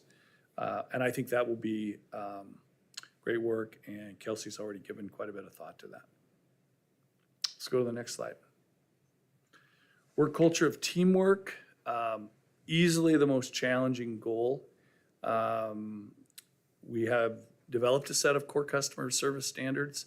I do not believe that it is, I think another year of working through that will help us. Let's go to the next slide. The goal was not met. It proposed a plan to conduct an internal survey in late winter with a focus on internal district systems. We did not give this broadly out to all employees of the district. We felt that that would maybe take it away from being actionable. Our focus was on district office and operations services and the school administrative and secretary staff who experienced those. We did conduct the surveys. The results were not as actionable as hoped. So as we go forward, we'll need to be revisited. Here are the barriers to this goal being accomplished. We had a lot of comment about how we could improve in the district office, but as we began to unwind that, we found that it was very reciprocal. Buildings would say, hey, we don't get this out of the district office, but when we began to look, we would find that a department here would say, yeah, well, we don't get this out of the buildings all that regularly. We have a lot of error there. And so we believe that we can make some improvement to this just by clearing up the systems by which we interrelate with buildings. And then, of course, we need to work more broadly with stakeholders as we move forward. Like survey for all of our patrons in the district, survey of all parents, those sort of things will help give us feedback as we move forward. Any questions? I think that's the last slide. Oh, and these are the draft values that we have developed. Cultural fluency, relationship building through empathetic listening, clear communication and follow through, ownership of the issue, response timeline, find the answer or connect to those with the answer, follow up to ensure the issue is resolved, and seek feedback. And so that is a first draft. I think that the wording of that, they're not necessarily consistent, but we believe that it's a good template to move forward and continue to do the work. Questions, comments?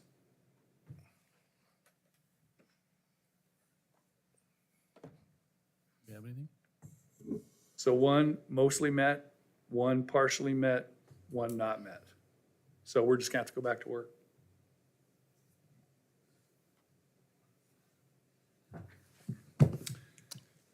Okay. All right. As that goes up, we'll move on. So board member reports. Who wants to go first? For the new guys, this is your chance to either bring up stuff in the community or bring forward to the board anything that you want to work on in the future or things you've been working on, how it's going, that sort of thing. And I know you're brand new, so there may not be much, but welcome anyway. Welcome. Thanks. I'll just say, community needs to get a hold of me because I haven't really heard much since the election. So, and I think when school starts up again, I will. But Watch out, yes. yeah, no, be bring it careful. up. I'll let you know. That's good. I got lots of free time to read emails. So, You know, and I was just thinking, you know, real quick, I don't have anything to report from the schools, but I was a special programs director here for 15 years, and one of my jobs is hiring special ed teachers. And you didn't go through a set of interviews, and at the end of the interview, you'd ask them if they had any questions. And the question that I got most commonly is, why should I come teach in Albany, right? And my answer was always the same. It was always, look, Albany's the perfect size because we have the flexibility, the personality. We know our people. We know what you want. The special ed director knows you as a teacher and knows what your needs are, but we're big enough to have the resources to help you and support you and get you what you need. And for me to be on the board, that's what I want to make sure we maintain and that we continue to be a district that's both personalized and relationship based, but continues to leverage resources in a way so that we have them to support our kids where they're needed and that we can be flexible. So, you know, I'm kind of anti-big top down. I'm concerned about, you know, schools say the district office is not getting us stuff and the district office says the schools aren't getting us stuff. That's a problem, right? Because we're supposed to be working together for the same thing. So that's, you know, and that, you always have to guard against that. We always, special ed all the time, right? Had to guard against that because you may not have the same belief about how to get where you're going, but you got to work together and collaborate. So for me, that's my focus. That's what I want to make sure we're doing. And that's why I'm here. And I'm super happy to be here and to be able to be back working with GAFs and for GAFs because I love GAFs. My kids went through here. My wife works here and I love this district. And I just think it has a potential to be an outstanding district. And I want it to be a destination for teachers and staff that want to come here because it's the place to be. The only thing that I guess I could potentially have is that I kind of brought up earlier was on the issue of the controversial topics.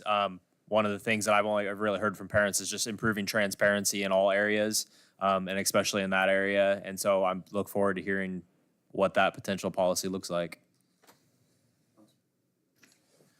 So we've not really talked about it, have not met much this summer. One of the things that happened shortly after the bond was passed, and I thought at the time it was COVID related, but the district closed down school campuses. And I think this summer that we're still closing down some school campuses, right? Wrong? Did somebody just tell me that and I shouldn't have believed him? Related to what? What was I mean, causing? access to playgrounds and such. Right. Are we closing down school grounds during the summer and telling people they can't use those? I'm not aware of that. We did, I think, at one point close to Kena because of incidents there. I don't know of others. Are you aware of any? I don't know that. In fact, I've opened more up.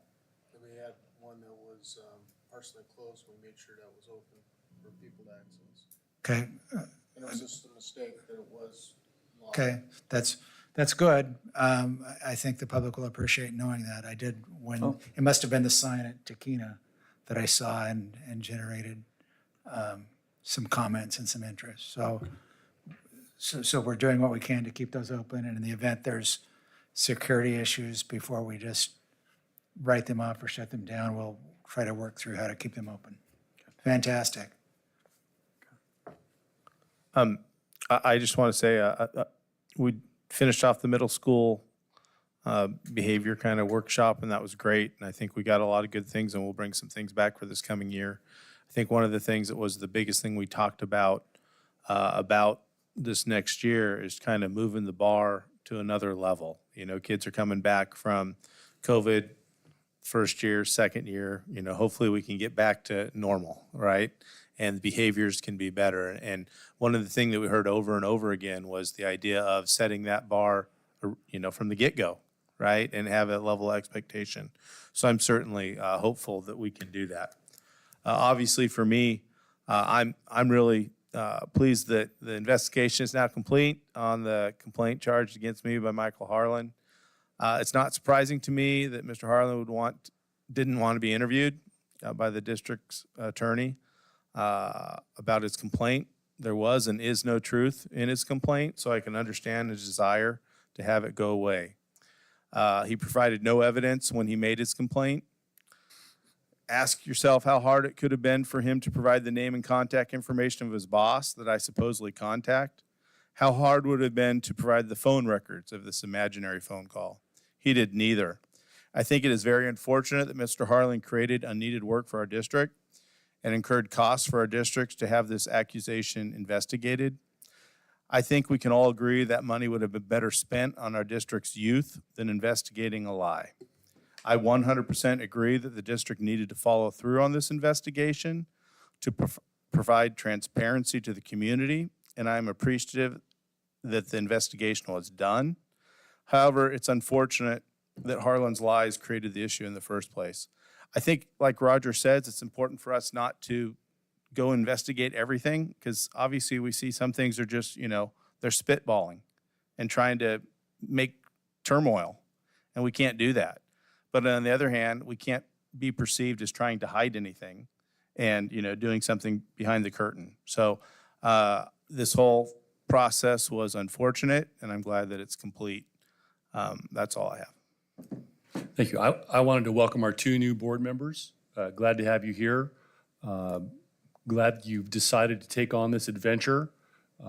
It's rewarding and challenging all at the same time, and it takes a lot of time and a lot of learning. Ryan, you'll have the easiest. You've got a long experience with the school district and the acronyms. Those are the things that drive me the craziest.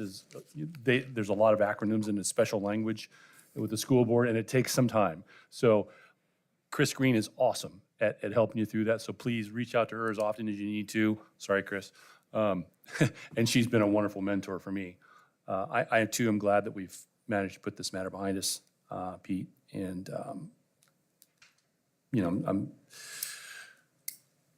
I'm glad we got a chance to show how ridiculous it was. And with that, I think we need to move to our consent agendas. You have a question about that? Sure. So before I was in Albany, I was a superintendent in a little district, so I have some experience with board agendas and things. So the way I was trained, the point of a consent agenda is to take a whole bunch of stuff that are rubber stamped and get them out of the way. So I don't understand what the point of calling a consent agenda and then having every item individually motioned and approved is. Why are we doing it that way? That's not how I understood a consent agenda to work. Chris might be able to provide some, or, I'll take that. okay. Yeah, there can be a lot in that consent agenda. There can be millions of dollars in that consent agenda, and it was just a principle, I think, 2 years ago that we said we're going to vote on this stuff. Yeah, but then it's not consent agenda, it's just agenda items. Well, you have a But point. what's the You should- difference? I mean, I Should take guess. some white out and take the word Well, yeah, I consent mean, off of I it. guess that's my question, is what's the difference between an agenda item and a consent agenda item? The consent agenda items are bundled, I guess, all as one. and Except you they're just not, fire they're through. separated out. Except that license is bundled, instead of each individual person in licensed, we're taking all of licensed as a bundle. Okay. As a consent agenda. And then we go to classified, and then we just broke it up a little bit more so that people could see the Interesting. the Okay. pieces. Just curious, I mean, I just haven't seen it done. I'll second your motion to do away with the consent agenda. I mean, I don't care. I just need to understand it because it's not how I understood things to work. Does that mean we're going to motion and discuss each one of them too? Which is fine, but that's not, again, not consent agenda. The way I was trained. Typically, we don't discuss it unless someone has a question about it, Okay, because we've all looked at it prior. gotcha. Okay. Is there any more discussion on this? Can we have a motion? I'll move to approve personnel licensed as presented. I'll second that. All in favor? Aye. Any opposed? Personnel classified. I move to approve classified. I'll second. All those in favor? Aye. Any opposed? I'll move to approve minutes, regular board meeting 6/26/23 as presented. I'll second that. All those in favor? Aye. Came from that one, I wasn't there. I didn't see it. Any opposed? One abstention. Thank you, Ryan. Memorandum of Understanding, MOU. So, as you are aware, we are bargaining with our certified union at this time, and I've been really pleased with some of the specific progress that we have made. One of the issues, as you'll recall, was the fact that we, in fact, do have a contract that goes until next year. And so then how will we put into force things that we're able to solve this year? They come through MOUs so that they can be activated right now and not wait. And so we are hopeful to continue to move I anticipate we'll probably work with the teachers all the way through this next year up into the end of the contract on different problems. I think I mentioned at the last meeting, they did not take an active stance in 2021 when they were, they stood aside basically to allow the classified to bargain first. And so they have many things in their contract that they would like to see addressed. These are a couple of those. The nursing and special education hiring emergency shortage allows us some flexibility to use contract agencies. They were able to grant us that, as well as we had not yet assigned a permanent position in the contract for the Albany Performing Arts Center. That's the next item as well. All those things and some others are being worked out, and we'll be able to bring those to you as well. Recommend to pass. Any questions? I'll move to approve the memorandum of understanding as presented for I-4. Do we have a second? I'll second that. Any discussion? All those in favor? Aye. Aye. All opposed? One opposed?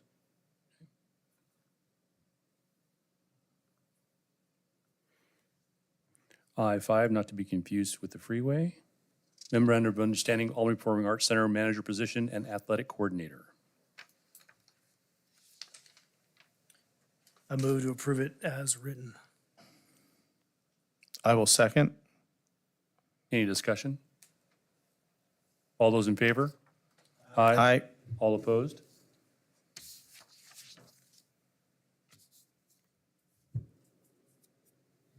Confidential agreements. This agreement, so we have several different agreements that are worked out with representatives of a given group. The confidential group are assistants to directors. So Dave has one, Jane has one, and it's a very small group. And this is an update of that confer and consult agreement. They do not have the specific bargaining law supports that the classified union, they are not, but they are in fact a confer and consult. This allows us to efficiently work across the whole group when it comes to making pay adjustments, that sort of thing. Anybody, any questions?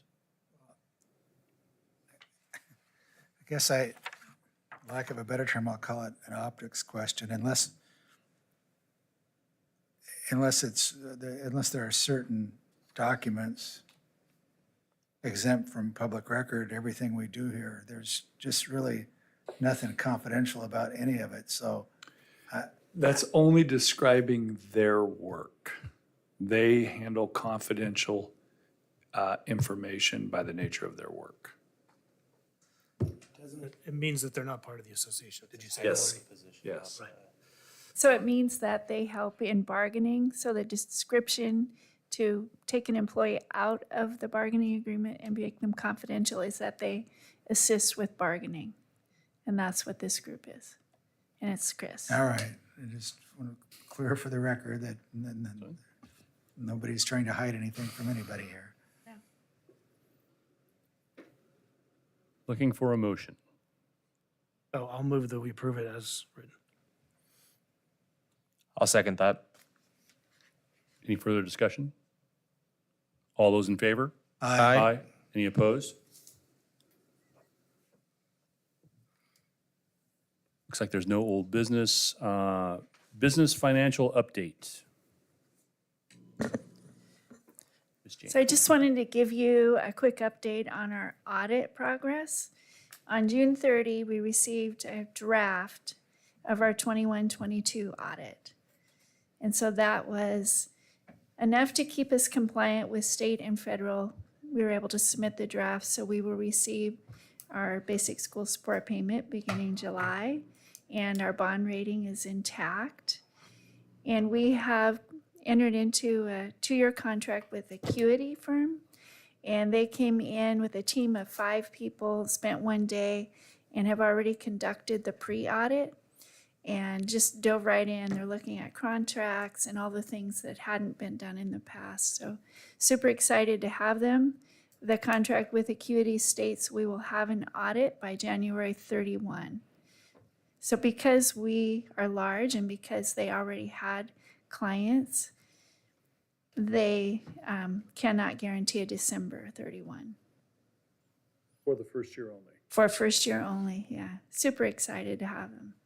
No, but that's a ton better. Hugely Yeah, better. a huge step forward. Yes. Congratulations. Thanks. Wonderful.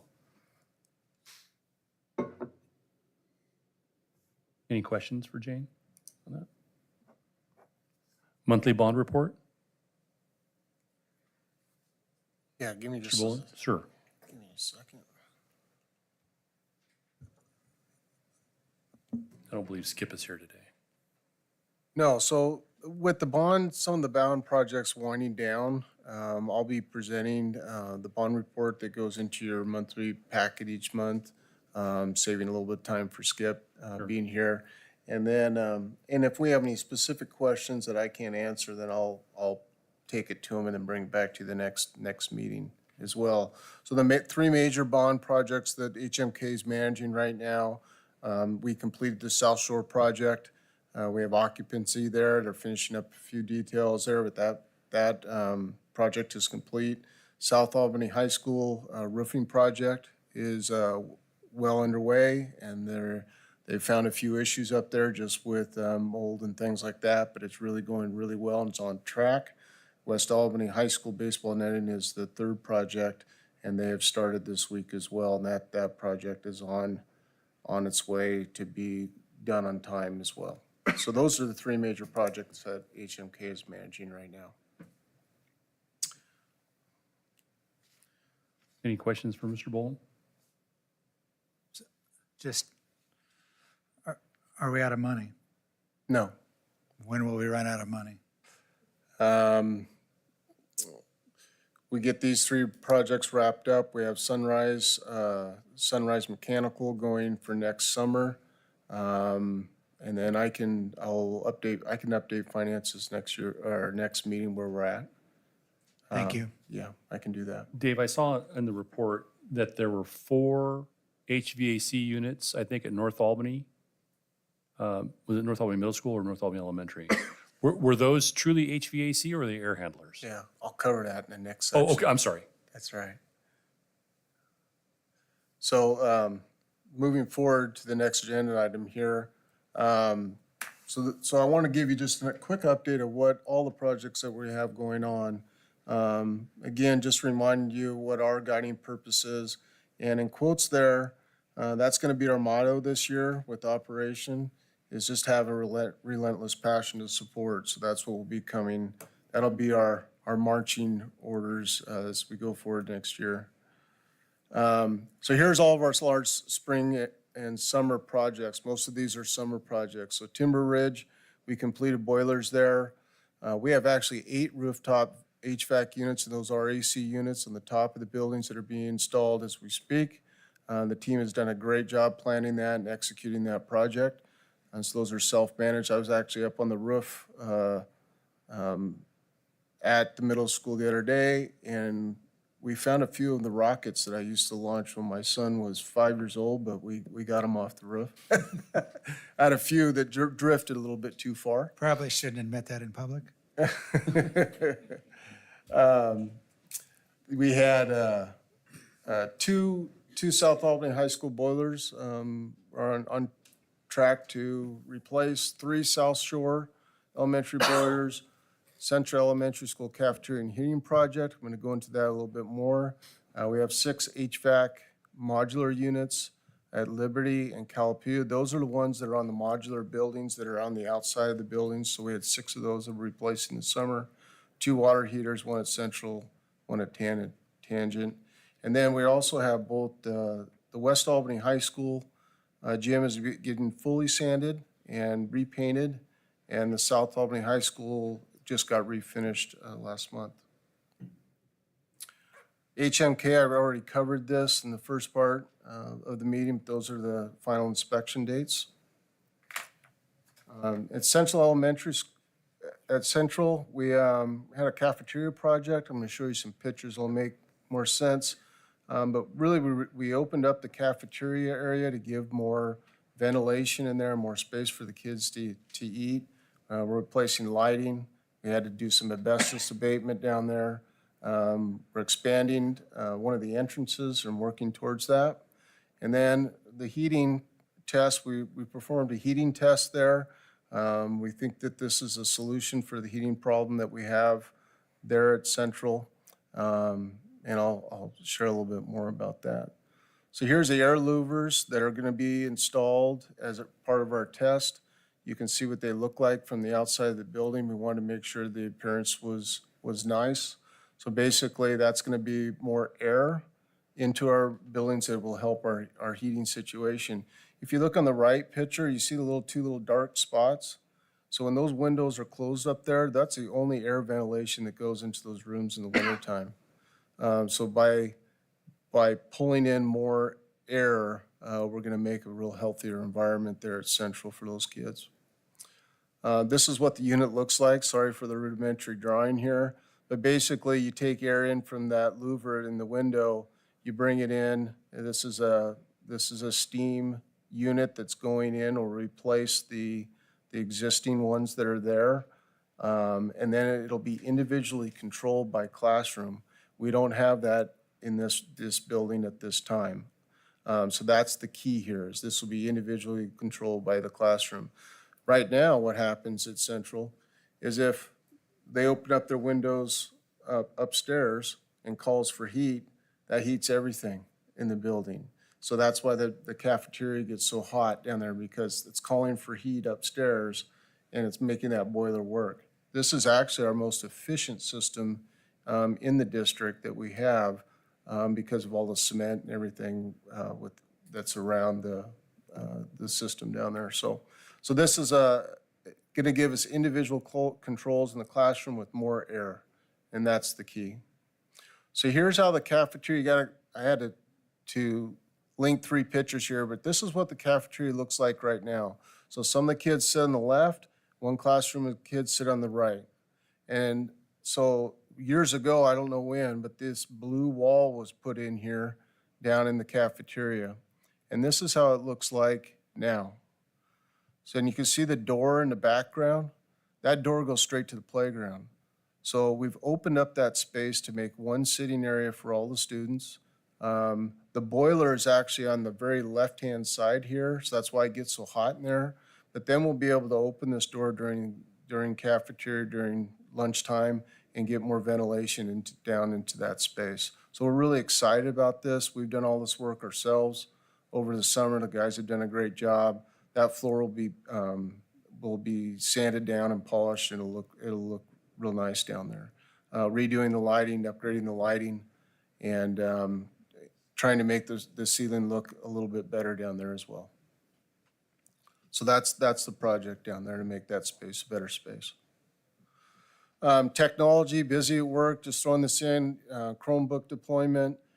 They have 41 district projects that they're engaged in over the summer.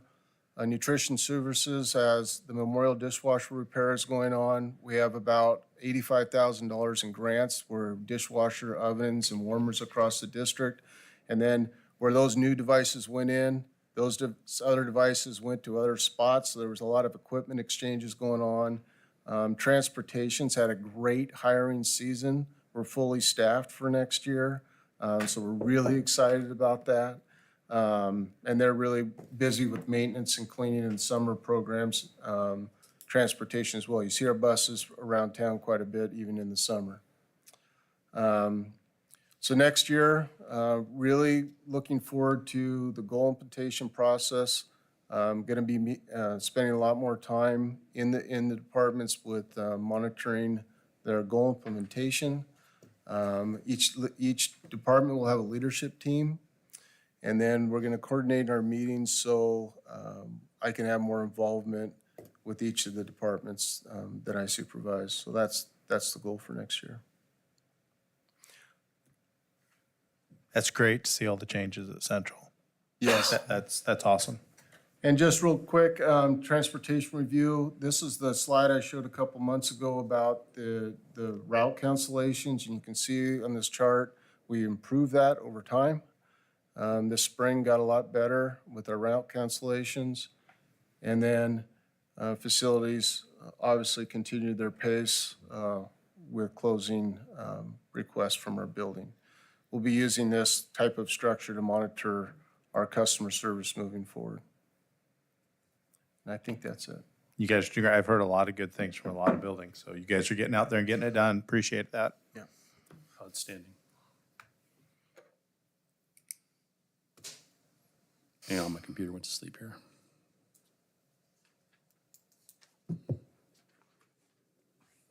Okay, I believe we're in to M, new business community eligibility provision, CEP agreement. I'm so happy to report this. This is an application process to apply for and get our schools qualified as CEP. That's the community eligibility provision, CEP. So basically, it's a complex math problem to try to see how many schools you can get qualified. So what our team was able to do was we qualified 18 of our schools.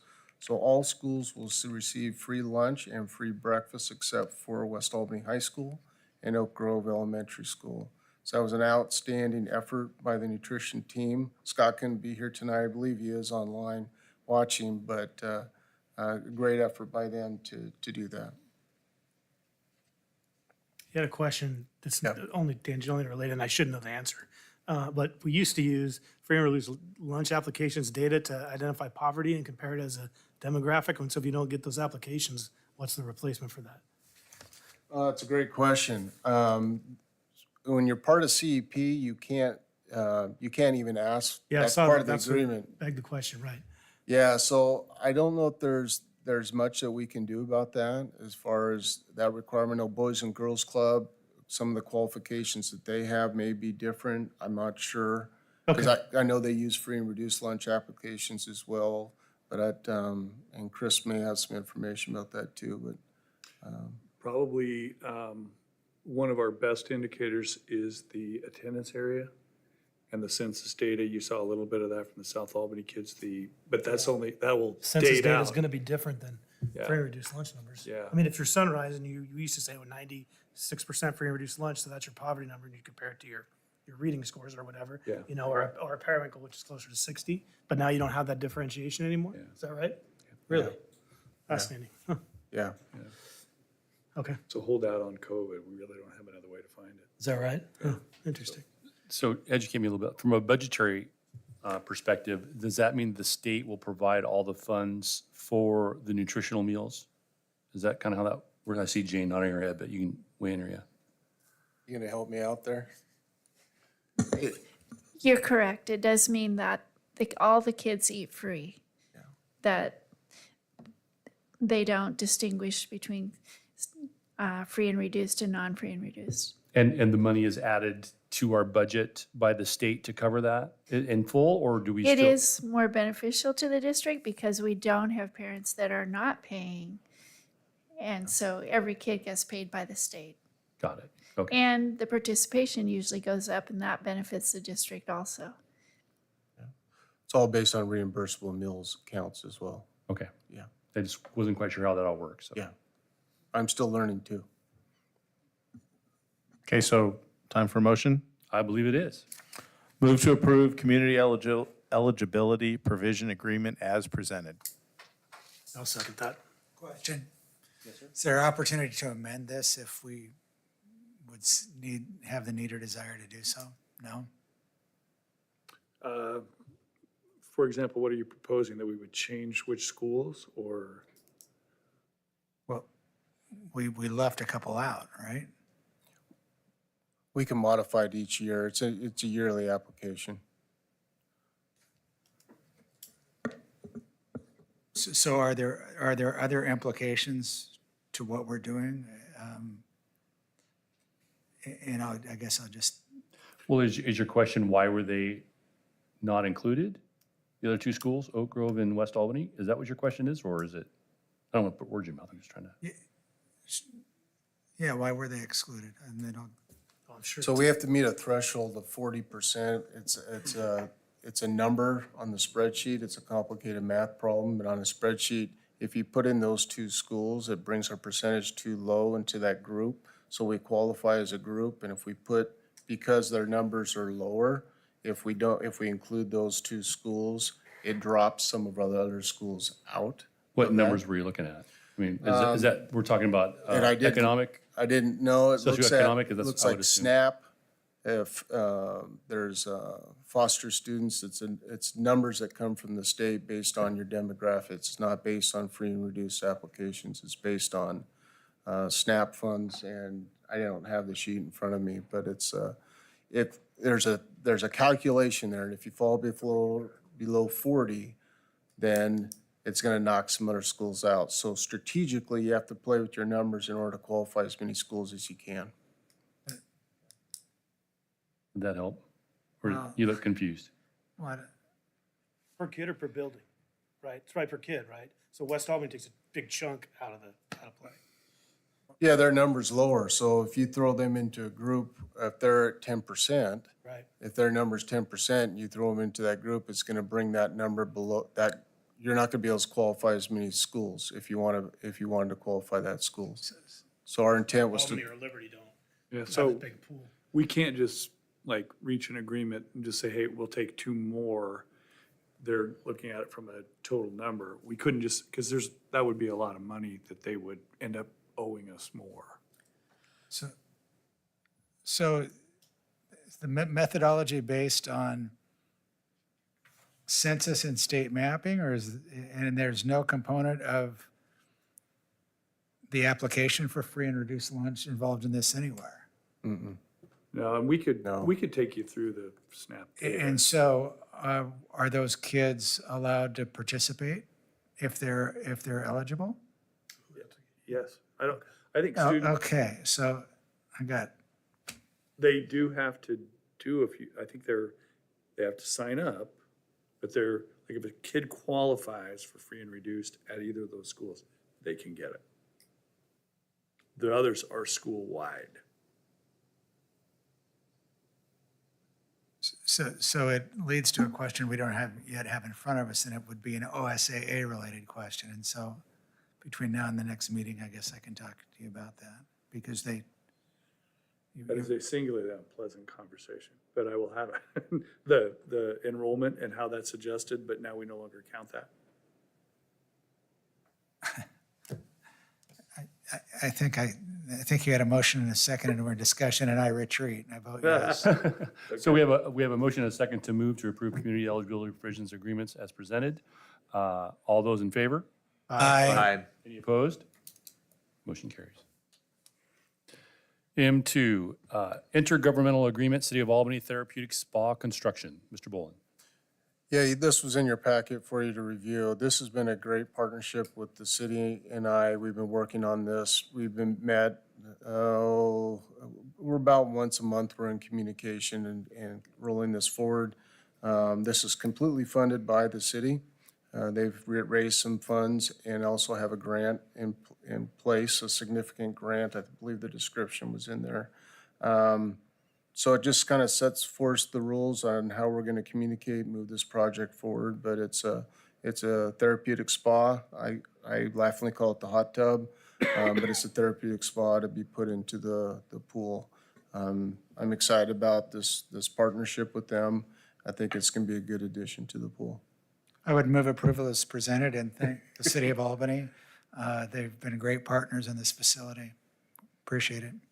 I'll second that. Any further discussion? All those in favor? Aye. Any opposed? Motion carries. M3, intergovernmental agreement, Albany Police Department. Mr. Gardner, and Chief Harnden, I Harnden, believe, yep. is still here. she's good. This is an update of the intergovernmental agreement that we have worked out this year. We've made only a couple of modifications here. I think there was one key one, just how officers could access student data if needed. I'll certainly turn it over to Chief Harnden, and she can speak about that. welcome again. Thanks for staying around. Hello again. I appreciate the work between ourselves and the district office trying to figure out a way where the SROs in an emergency situation can get access to what's known as SIS. It's a student information system. An example of that is we, on a couple of occasions, on a Sunday night or on a break from school, online threat would come in. And we're talking about 13, 14, 15-year-olds, as Curtis mentioned earlier. A lot of those individuals may not be in our system or in the DMV system for addresses, phone numbers, things like that.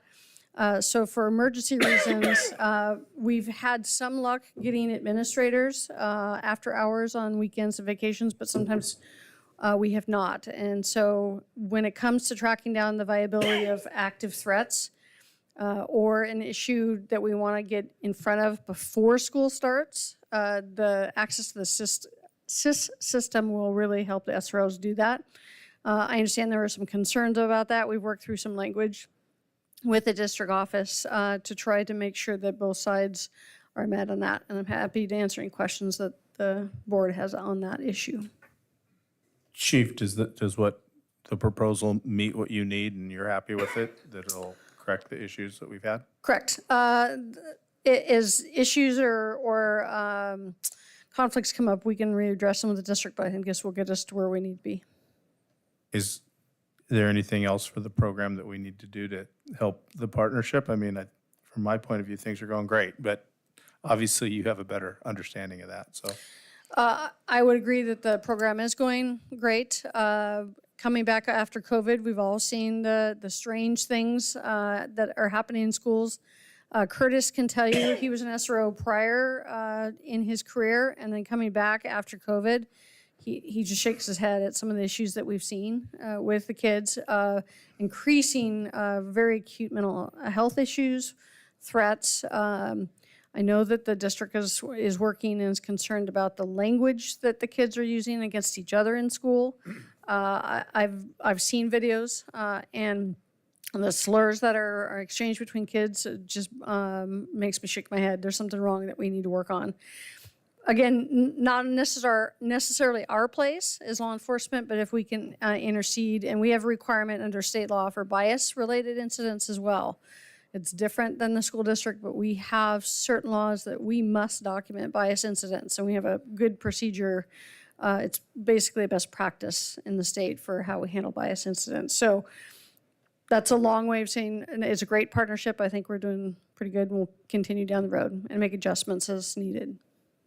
Yeah, I wish I'd have said this when Curtis was here, but I was a brand new board member then, and now 2 hours later, I'm experienced. So I would tell you that part of my role when I was with Albany was student threat assessments, the STAT team, WISE TU services team, and I also did expulsions for a while. And I would tell you having SROs that know our kids and know our teachers and know our schools, always better for the kid and always better for all kids. It's a great program, and I'm glad it's here. I'm glad we're invested in it. I've seen it do just really amazing things. So Good. keep it up. Thank you.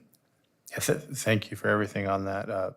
Sounds like things are going good, so I'll move to approve intergovernmental agreement, Albany Police Department, and as presented. Second. Any further discussion? All those in favor? Aye. Any opposed? Motion carries. Thank you. Chief. Chief? Okay, this is M4 Annual Organizational Resolutions. So these are the pro forma. We discussed those a little bit ago. Designating the chief executive officer, chief fiscal officer. And you can kind of see the particulars there. If you have any questions, happy to answer. I do kind of wonder why we have 3 different law firms. And they are named as, what's the third? Number 12, you got Garrett Haven Robertson, you've got Hungerford, and you've got Thompson Weatherford. Or Weatherford Thompson, sorry. Some of those are specialty areas. Generally, Garrett Hayman and Hungerford, they handle different things for us. It's a fairly small state. Probably they are known to every single superintendent or they are about to be, right? So these are very pro forma recommendations. Okay. Any other questions? Seeking a motion. I'll move to approve annual organizational resolutions as presented. I would second the motion. Any further discussion? All those in favor? Aye. Aye. Any opposed? Okay, M5, construction excise tax increase. So you will notice on the first one that the state is continually giving us an updated number for that. The increase is laid out several years in advance. This is simply asking to annually begin to increase that. Jane can probably explain it in more depth. Do you want anything else you'd like to say, Jane? Just that we're currently at 17, 18 rates, and the proposed increase would bring us up 2 years to 19, 20. We voted already to increase this, correct? Yeah, we had stayed at, was it $1 or $1.10? $1.10. We had stayed at $1.10 for approximately a decade before taking last year's action to Right. move somewhat. So this would be an incremental move, and the intent reflected in that move would be to move us up to try to get us towards the rate that we are allowed. And against the cost of instruction, this is, we have fallen well behind the cost of whatever we can do with this money over the last, since 2000, I believe it came in 11. And remember, these funds are restricted. They apply only to new construction or the purchase of land for the purpose of adding on to your school square footage.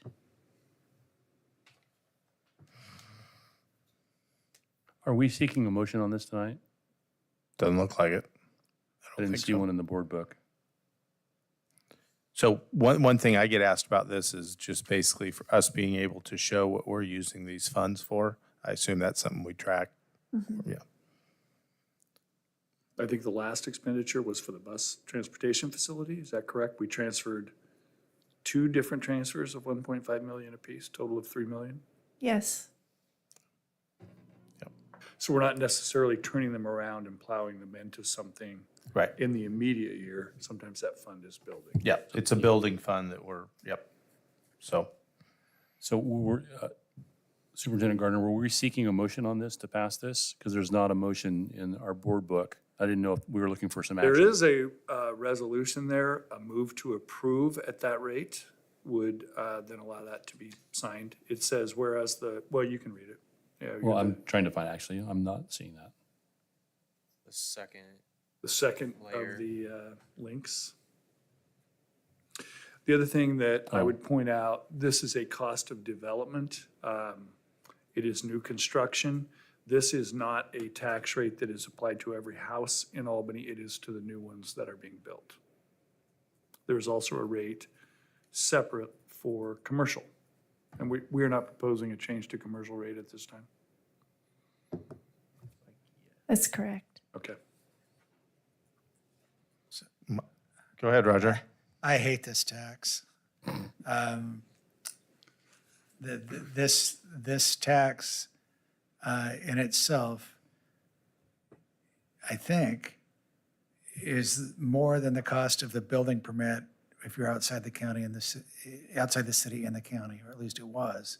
And so I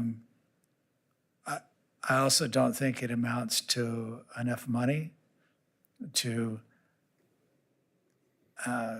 keep us from having to go out regularly and ask for a large bond. Yeah, that's true.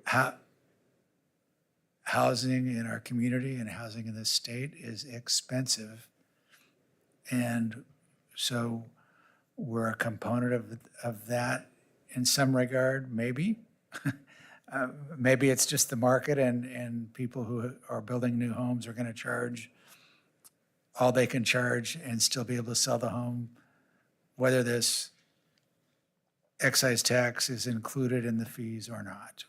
One could argue that. But I will say this, if we're going to do it, you should do it now instead of waiting. I don't know how. You mean take it to the yearly, the limit that's been described? Well, you're syncing up a max that the legislature allows, and you're not getting there. You're always going to be behind that, and that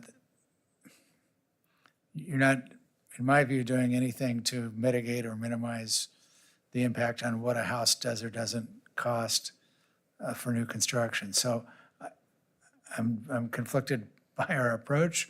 It would help to know the dollars involved in what we raise. Jane probably could get that in short order. But I guess the other thing is, if we're to approve this tonight, when does it go into effect? And are we missing out on these dollars that we otherwise would be getting? I think we would have to show that you guys have taken the action, and then it is pretty shortly after that. After it's approved, it's just a matter of getting it to the city of Albany and to the county.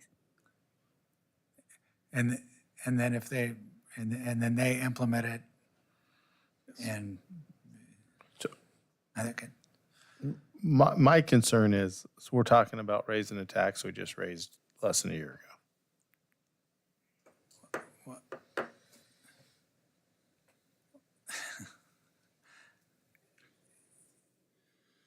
Well, here's what I would respond. The prices of construction have gone up in the interim, Sure. and to not do that will, because this is a square foot, right? And so to not move that up means that prices will continue to move away from us. And I would just remind you, we have a bond that passed in 2017, and Roger is correct, we haven't spent it all out, right? But it is committed to some projects, among them Sunrise. This is the only fund, other than the general fund, that would get us through going forward. And if not this, we did deplete it down to about 1.5 million. We took 2/3 of that total fund, and it's gone. And so now we are building that fund back at this rate. That's what we have. so the, if I were going to make the argument for it, when I think when the legislature set this at $1 a square foot, the price of housing in our community was somewhere between 60 and 80 bucks a foot when you went to buy a house. And today we're at what? You're at, You're approaching 200. yeah, 120 minimum. yeah, pick the range, 120 to 200 bucks a foot. And we're charging $1, what? $1.20, $1.30? Yeah, I think it's And so- $1.26. And so you're right, it hasn't kept up. And so if you, I'll just say this, if you're gonna do it, move it to the number and get what you can get if you buy into this, and we'll be done with this.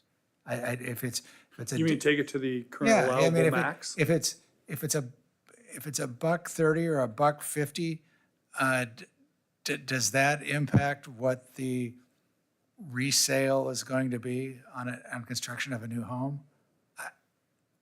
I doubt it. I think Jane can get you that max number if you want to consider it. It's $1.56 a square foot. I guess the only missing component is what's it raise. I could bring that information back to you. I didn't have that with me. So do we know how much money this raised last year? What our proceeds were off? I didn't bring that with me, So but I why don't can we get get that. you guys the current fund, its use, the revenue it produced last year, the complete scale, and what is possible? Just put all that together Kind of the for you. history behind it. Yep. You know, where were we a year ago? Where are we now? Yeah. And just table it till the next meeting. Yeah, that'd be great. We can come back with a more complete thing. Could I ask a quick question first? Yeah. So what is it specifically used for? It was for the new bus facility. Is it just general district projects, or is it? But it's facilities, right? So you can use it on district facilities. You could not buy teachers with that. those sort of things. So when the tax was implemented, it sequestered those funds to only some allowable expenses, basically to help offset growth. And Roger's correct, what is gained from this? We're talking, we have 1.5 million, we spent $3 million on the bus barn. 1.5 million, well, we saw a couple portables, stick-built sort of portables, fold-ups at 2 of our elementary schools. Both those projects would have eaten up that entire balance. So they were not big you know what your square footage is. We are looking at, I think we closed a bond in 2013 or 14, and it was about $225 to $245 a square foot. It is now upwards of $500 for school construction. As opposed, it's different for residential. But, so that number, it would allow some Band-Aids. Well, it would be nice to be in the position that you could leverage those funds and be strategic and buy property where a school someday would go. Yeah. That's where there's some gains, if you will, but I don't know that we're there. Probably not. So to wrap it up, I guess you're bringing it back to us Yeah, next time we we'll meet. put together some information on Okay. that. I'll try to get it out to you sooner than that so you can ask questions. Okay. Okay, M6, insurance renewals. Ms. Jane. PACE is our insurance company for all of our insurances. Find my little note here. And I don't know if you noticed the increase in the rates, very substantial. And I checked with our insurance agent, and that really isn't anything that Albany is doing. It isn't based on the number of claims we had. It's based on the insurance market, the national insurance market. Our PACE insurance covers up to $5 million. Beyond that, they go out to the reinsurance market. And so all the hurricanes, the fires, the national impact has caused our rates to go up. And so we're at an 18% increase on our liability insurance. And that is the low average across the state. It's 18 to 24. And so it kind of is what it is. And our workers' comp also increased kind of for the same reasons. Our number of claims actually went down comparatively. Workers' comp's an average over 4 years of claims and mod rates and all the components of it. And 2021 was the last year that's a part of that. And that year actually went down a little bit. So it's just the insurance market. What did this do to our budget? They had warned me, and so I had increased the budget. I hadn't increased it quite this much. I had gone like 25%, and this is 38%. Yeah, I saw it was huge. Any other questions? I mean, other than, we don't have many options, right? That's correct. So it's a bitter pill, but who would like to make a motion?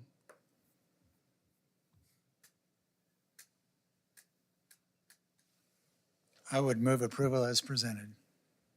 I mean, your other option is to attempt to self-insure, and that's a bigger conversation for another day that has its own risks. So I don't think if you go out to the private market and ask people to start quoting rates, you're going to touch this. And Jane's right, insurance markets are goofy all over the country right now.